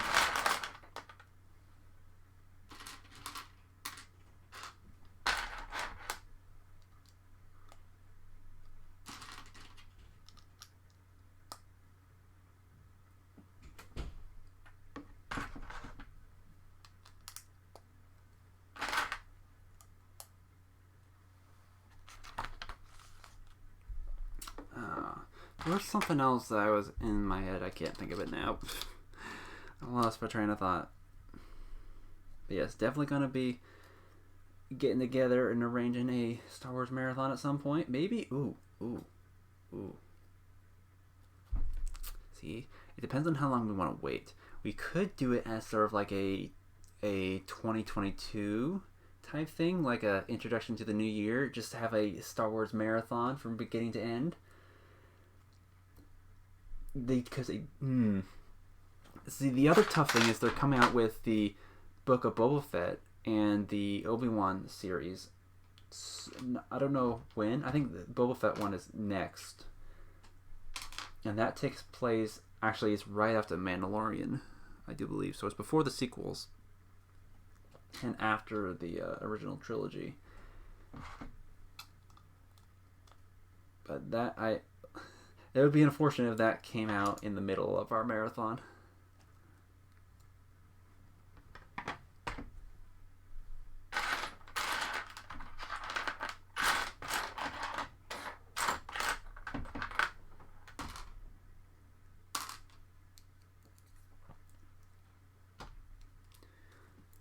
Yeah, once again, I really like the design they used for the laser cannons on this thing. Looks super cool. I'm not quite sure if it's accurate to the original ship yet, but I shall compare and check it out, because if so, we'll definitely be integrating these into future X-Wing builds, even if it deviates a little bit from the instructions a bit.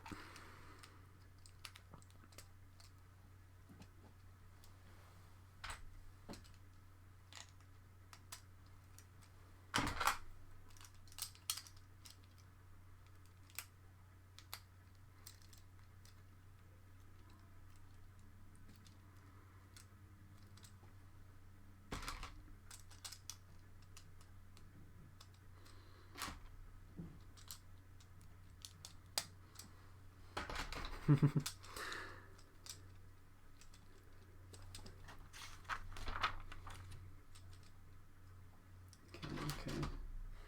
Yeah, this is pretty much a carbon copy of the lower wings. It's just going to be a slightly modified... Oop, I missed. Oop, I messed this up. Messed it up a bit. So unfortunately, I did trim my nails. Being hygienic has come back to bite me. Probably not a good idea to be using your nails for them anyway. That's why I have the brick separator, but it's a really habit.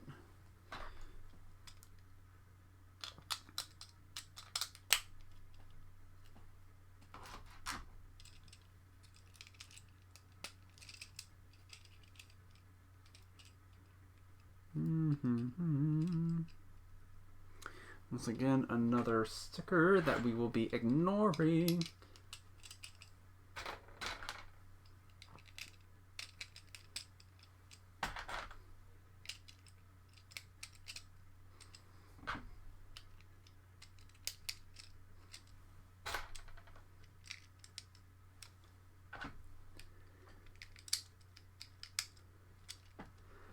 Someone commented at one point that I have a tendency... Oh, hello.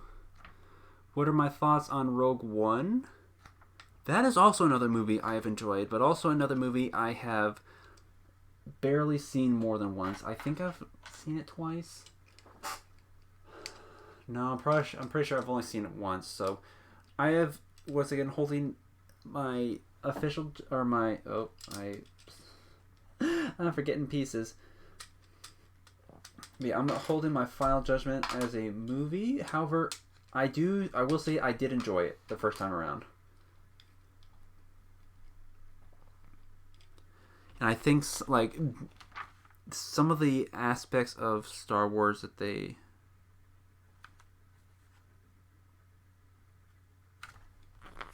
okay, just double checking something.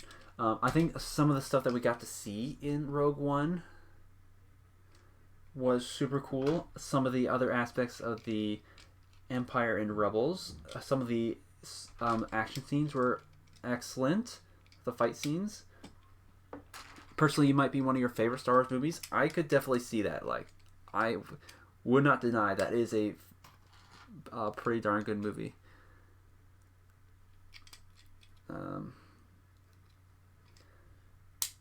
Now, I know there's some people who gripe about the use of the CGI, especially trying to resurrect dead actors or euthanize. No, that's something completely different. To revitalize previous actors for the sake of cameos. However, I do think that with what they had, they did a pretty darn good job with it.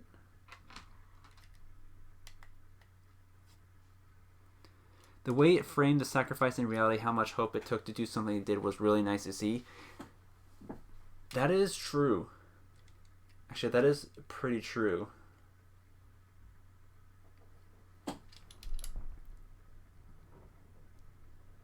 I think that is one thing about these spin-off films.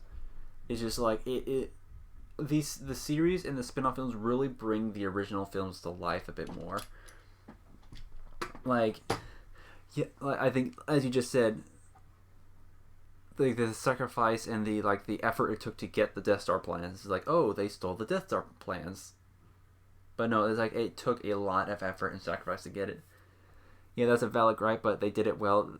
I would agree. I think I honestly did not notice that they used the face transplant or whatever. It was like, oh wow, they did a good job with the CGI or whatever, but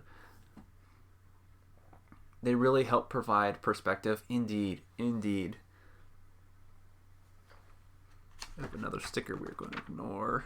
Oh, that's the... Okay, so we don't have the other missile launcher. That makes it a little bit simpler wing.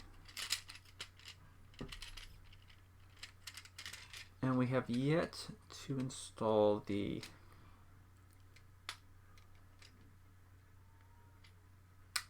come on now.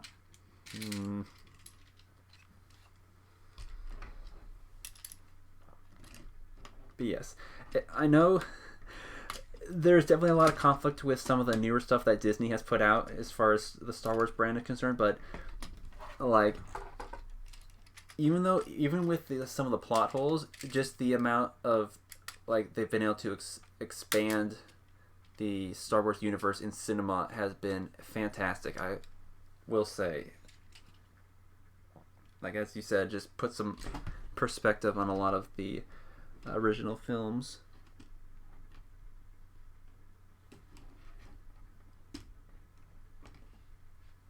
And so the one thing about having the good guys versus bad guys, we tend to see a lot of the good guy side. I will admit, one of the things that I've really enjoyed about some of the extended universe novels and other non-canon media is you get a view into the Imperial side of things. It's not so... First of all, it is not so black and white good guys versus bad guys to begin with, but just be able to really show that more in depth is super cool, and to be able to see some more of the the stormtroopers and their Imperial army and navy in action. I think that is one of the things I will say I liked about Rogue One is we got to see some of the original trilogy era Empire firsthand. I would be super cool to see something that was more focused on the Empire. Say they did a Thrawn series. I know he appeared in Star Wars World, but they did a standalone live action series on Thrawn and his expedites. That would be super cool. to have the main character be an Imperial is like one of my hopes for the Star Wars franchise. Because I will admit, I am just like the AT-AT Walker, for example, is so cool. It's one of my favorites, and it's just some of the other aspects of the Empire. Like, yes, they're the bad guys, but they certainly do it with style. They certainly make evil look good.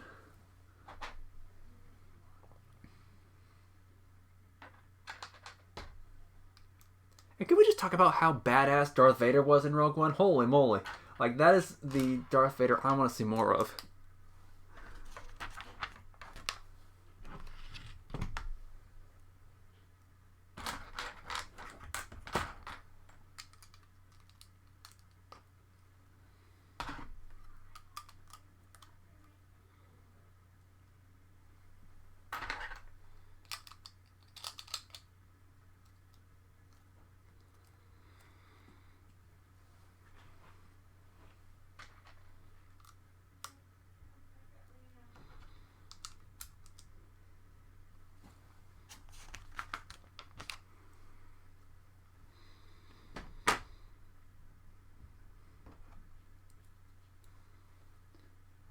Once again, I had a thought, and then it's just run amok somewhere.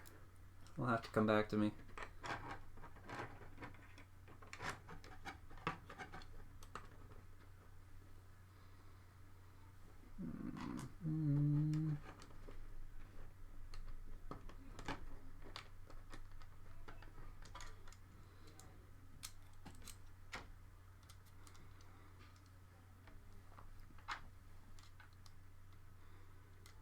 Did I? Oh. I forgot a piece. Ugh. I was like, one of those lasers looks shorter than the rest.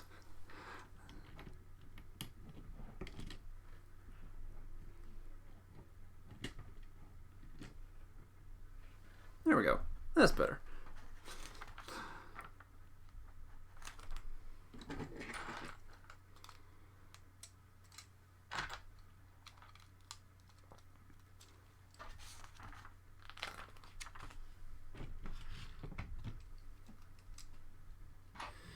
Now we have yet to add on the engines just yet. That's going to be coming up soon, I believe, once we finish this other wing.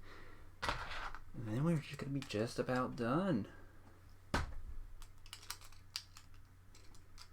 Yeah, it took a decent amount of time to build this thing. I am impressed. And the more it shapes up, it's just like, oh, yes. I definitely grew up on the original trilogy, so I have a lot of nostalgia value for the classic X-Wing and TIE Fighters and all that, which I think is why I have a lot of interest in the just in the Imperials in general. Like, some of the prequel stuff is pretty cool. Like, you'll still have your controversy over the prequel films, but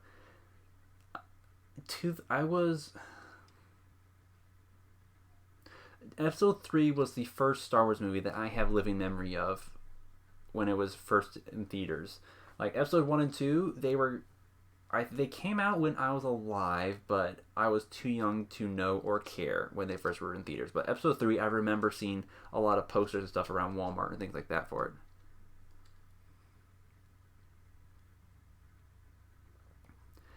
That's true, seeing Vader, but the potential of how Vader could have been was truly frightening. How so? Like, from a directing standpoint, or from a in-universe character standpoint, or does that make any sense whatsoever? Do explain, my good friend.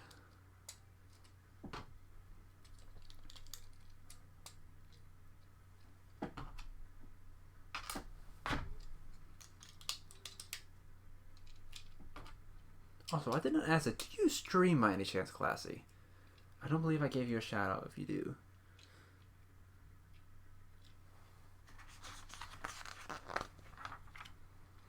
fact, I might...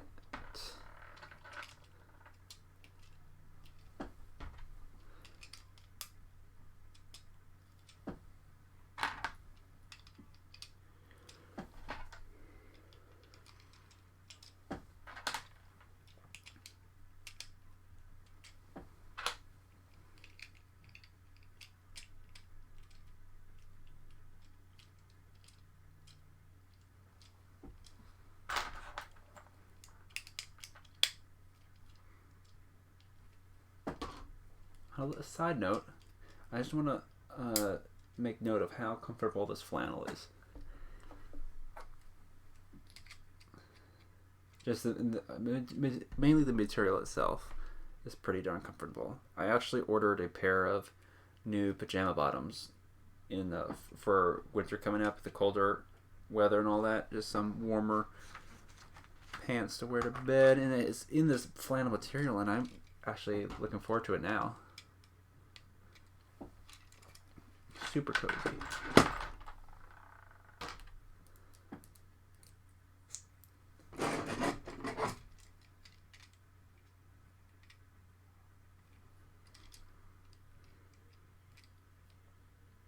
Oh, that's the end of this aspect of the wing.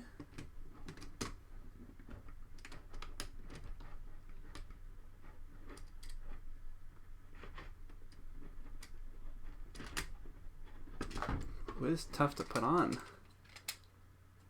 Hopefully that means it's tough to pull off too. There we go.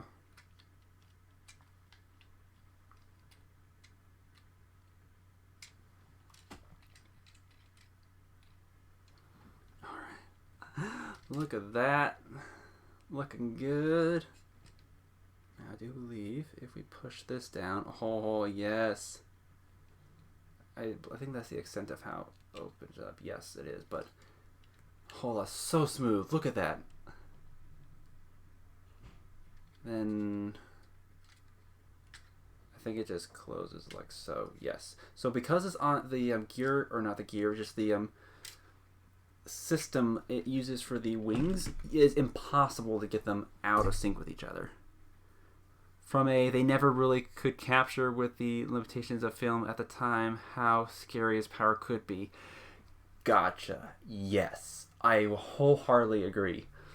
One of the big reasons I was excited to see Darth Vader in some of these newer films, like some of the, like the way that they portray his character in some of the, like the comic books and the books, you don't really get the sense of how scary he is in the original films.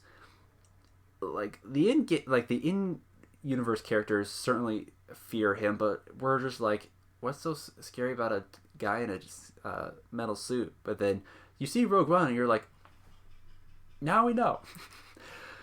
There have been some theories of like by the end of Return of the Jedi, just he is like, because of his mechanical body and just age, he is not quite the force that he once was.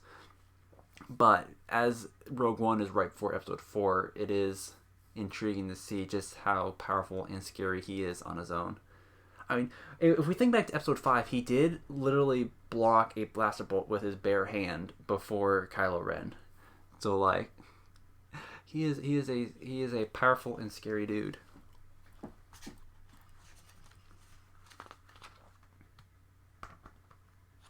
As well as you don't think they had any idea how to portray what the Force could be and what it could be on a TV screen. True. Yeah, it really wasn't... It's really developed over time what the Force is and how it can be used. And I think because in the original concept, as you said, there wasn't really... They didn't have an idea of how to do that, especially with the limitations of filmmaking at the time. But I think that they still did a good job of portraying him as a pretty cool character. Like even just with the original movies, like at least as a kid, I thought Darth Vader was pretty cool.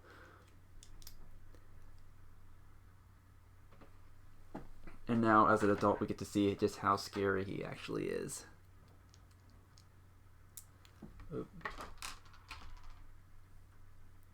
You think we got to see his humanity and you appreciated that? That is true, actually. That is true. We get to see the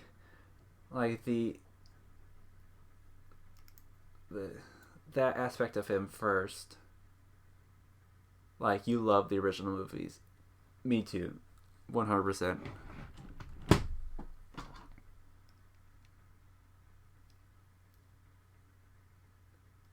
And pretty much, you can take any film and there's going to be controversy over it, but I grew up with, especially episode 5.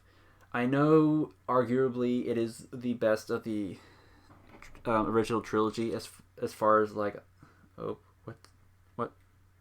yes, as far as most critics are aware, but just as this, like, from, if we're talking about nostalgia value for me, episode 5 was my favorite film growing up. Like, episode 4 was cool. It was the first. Episode 6, pretty cool as well. But yeah, this is the Hoth battle in particular I loved. Probably why I come to love the AT-AT so much, but yeah, it would love episode 5. Okay, I'm going to actually do something. Do that, then that. Okay, that's one engine down. Oh, we gotta build 4 more of them. Haha.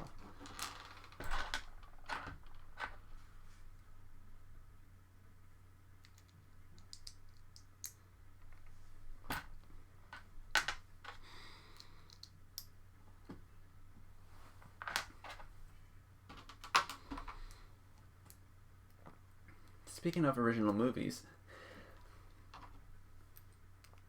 with the age of just live streaming, or not live streaming, streaming services and like Disney Plus, Netflix, and all that, there is not as much motivation to own Blu-ray and DVD. Just like it's readily available on such and such a subscription. I mean, to be fair, not everyone has the subscription, but it is when you do have like Disney Plus, like what is the point of going out and getting the complete Star Wars film collection on Blu-ray? Like, me personally, I totally still would, but just the idea of it, it's like there's no need to when you have all these you can stream at home all in one place.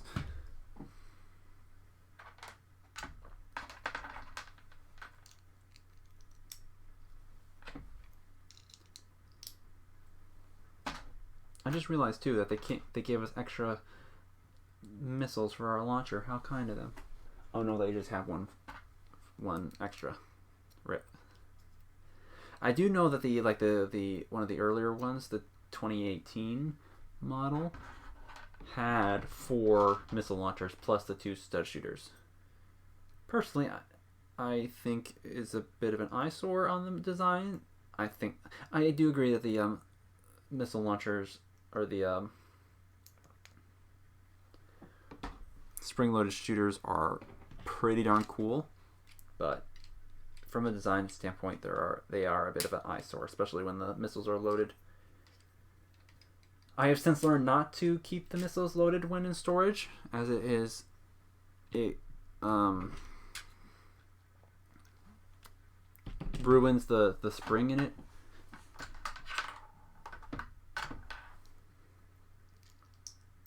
So that's not a problem. I do believe, actually, I have to check and see if it is the size of a lightsaber blade, the missiles, because then I could attach them to something using the clip.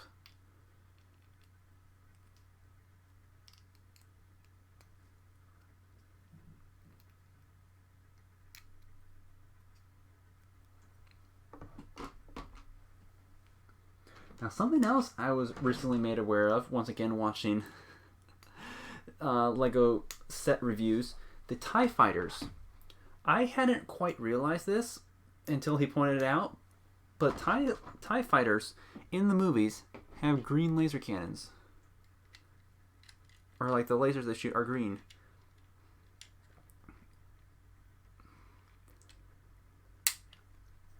Now most in fact, most Lego sets from the Star Wars universe, Imperials had red lasers, Rebels had blue lasers. That was just standard across all Lego sets. Actually, it was not even just Imperials and Rebels, like good guys, bad guys, and all that. Red and blue. But in the movies, the TIE fighters actually had green lasers. And it wasn't until like the most recent TIE fighter they actually created the set with green missiles instead of the red. Now, I have to go back and watch the movies. I'm not sure. I'm pretty sure the X-Wings actually had orange lasers. So the red lasers is pretty accurate. But enough waffling on about that. My friends, we have one completed X-Wing in front of us. Let me check through this. Yep. Voila. Once again, it is difficult to see in the camera because of the glare. When you get such a white model in a bright light, is going to have a lot of reflection on it. But I am super pleased with this. Granted, there's not much place to put Luke's lightsaber when he is in the X-Wing. Oh, actually, I'm curious to see, because this is from 2021. My AT-AT is from 2020. So this is technically a newer version of Pilot Luke. So I'd be curious to see if there's any differences between his minifigure print.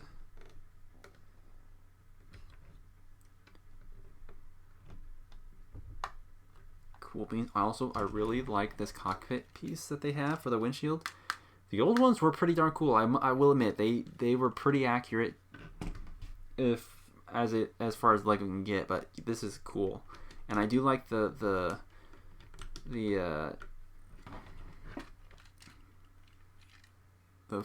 is much smoother lift, I'd say. But yes, we have here the X-Wing. We press this down. Oh man. The next thing is that it's got a certain limit, so like to me personally, it looks like it opens up accurately to about the wingspan that they had in the movies. And then I think to close it, like you could, if I remember correctly, you could just set it down and it would close like that. Like that. It would pretty down to it, but you pop it open. You can't really tell once you hit the limit. I guess it's just something you have to get used to, but yeah, you can literally just close it and then it closes the whole thing so smoothly. Oh wait, maybe not so smoothly. Controversial take, but I don't want Hayden Christensen in anything else Star Wars. You hated him as Anakin. His performance didn't fit the character at all.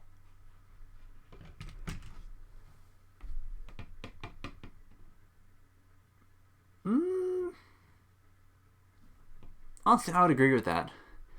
Having seen another actor, even if it was just a voice actor, come in to play Anakin, I would agree that his take on Anakin was not the best. I mean, arguably, you could say that it did show the emotional turmoil that led to the unstable nature of Darth Vader, but we could have definitely had a better Anakin, and the Clone Wars shown how we could have had a better character of Anakin. Stay on target. Yes, sir. Stay on target. This is honestly so cool. I am like the 5-year-old in me is having a field day over this thing. I now really want to go back and build my old X-Wing.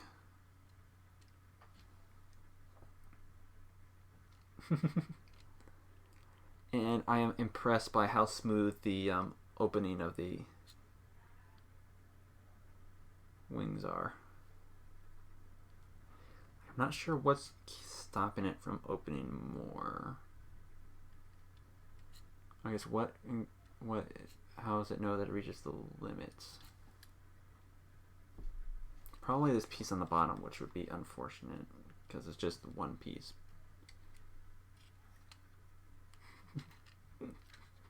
As one YouTuber once put it, it is very swooshable. I just love it. Swooshable. It's so swooshable. And it just, so iconic. It's just like, so good.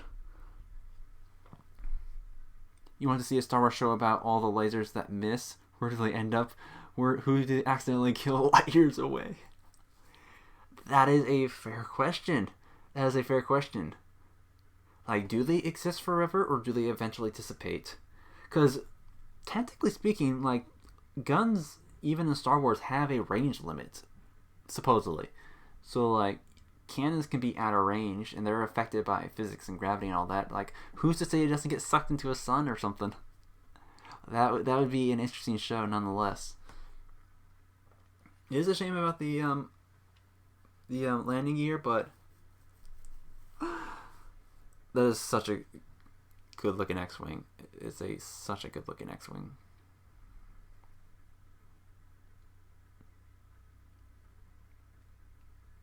I'm like admiring it in my stream preview and in real life.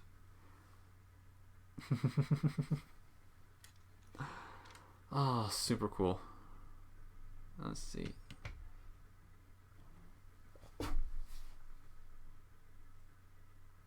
Also, I have, model itself is cool, and then the minifigure collection, I must say, is a pretty good selection. Man. I can't wait to do this again. I most absolutely cannot wait to do this again. Like, it took us 4 hours to build through an AT-AT. Like, that was a long time. I still had quite a lot of fun doing it, but doing this again just makes me want to do it even more. You know, like, this man, I don't know. I am just blathering on at this point. I do believe, though, that is going to be it for today. As I said, I do not have any other creation sets prepared. So we will have to schedule another day to hang out and chat as we build Legos. Who do we have online that we can raid?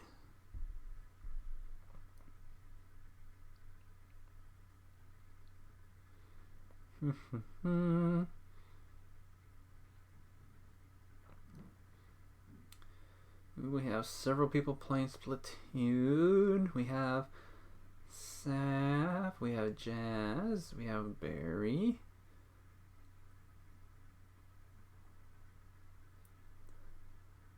It looks like Saf just went live.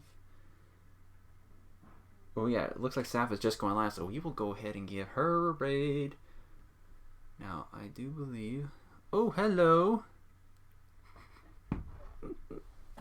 Well, welcome, Olivia Hartsong. Oh my gosh, this guy is so cute. Oh, thank you. Yes, I am very good looking, I must say. The ego has been Legoed and the day has been saved. The ego has been Legoed and the day has been saved. I feel like that's a quote from something, but I am not remembering where the quote is from, but... how do I... Actually, can I start a raid from here? Actually, you know what? This is how I start a raid.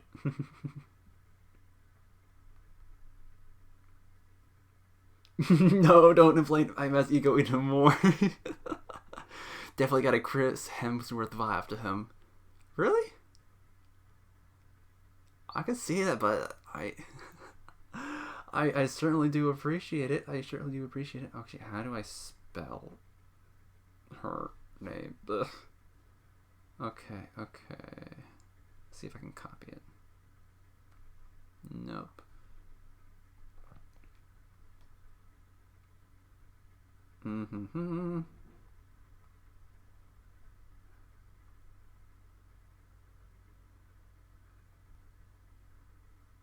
I Let's open up. Oh, I don't.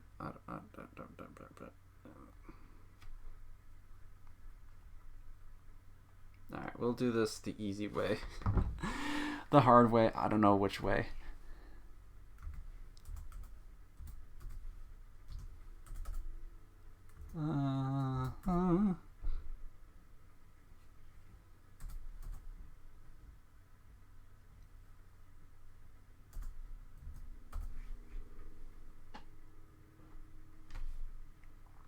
There we are. Hopefully I spelled that right. And yes, we did. Well, everyone, I think that's going to do it for today. I want to thank you all for hanging out. Thank you all for watching. As always, it's been I'm Mad Gamer II, and I'll see you all later.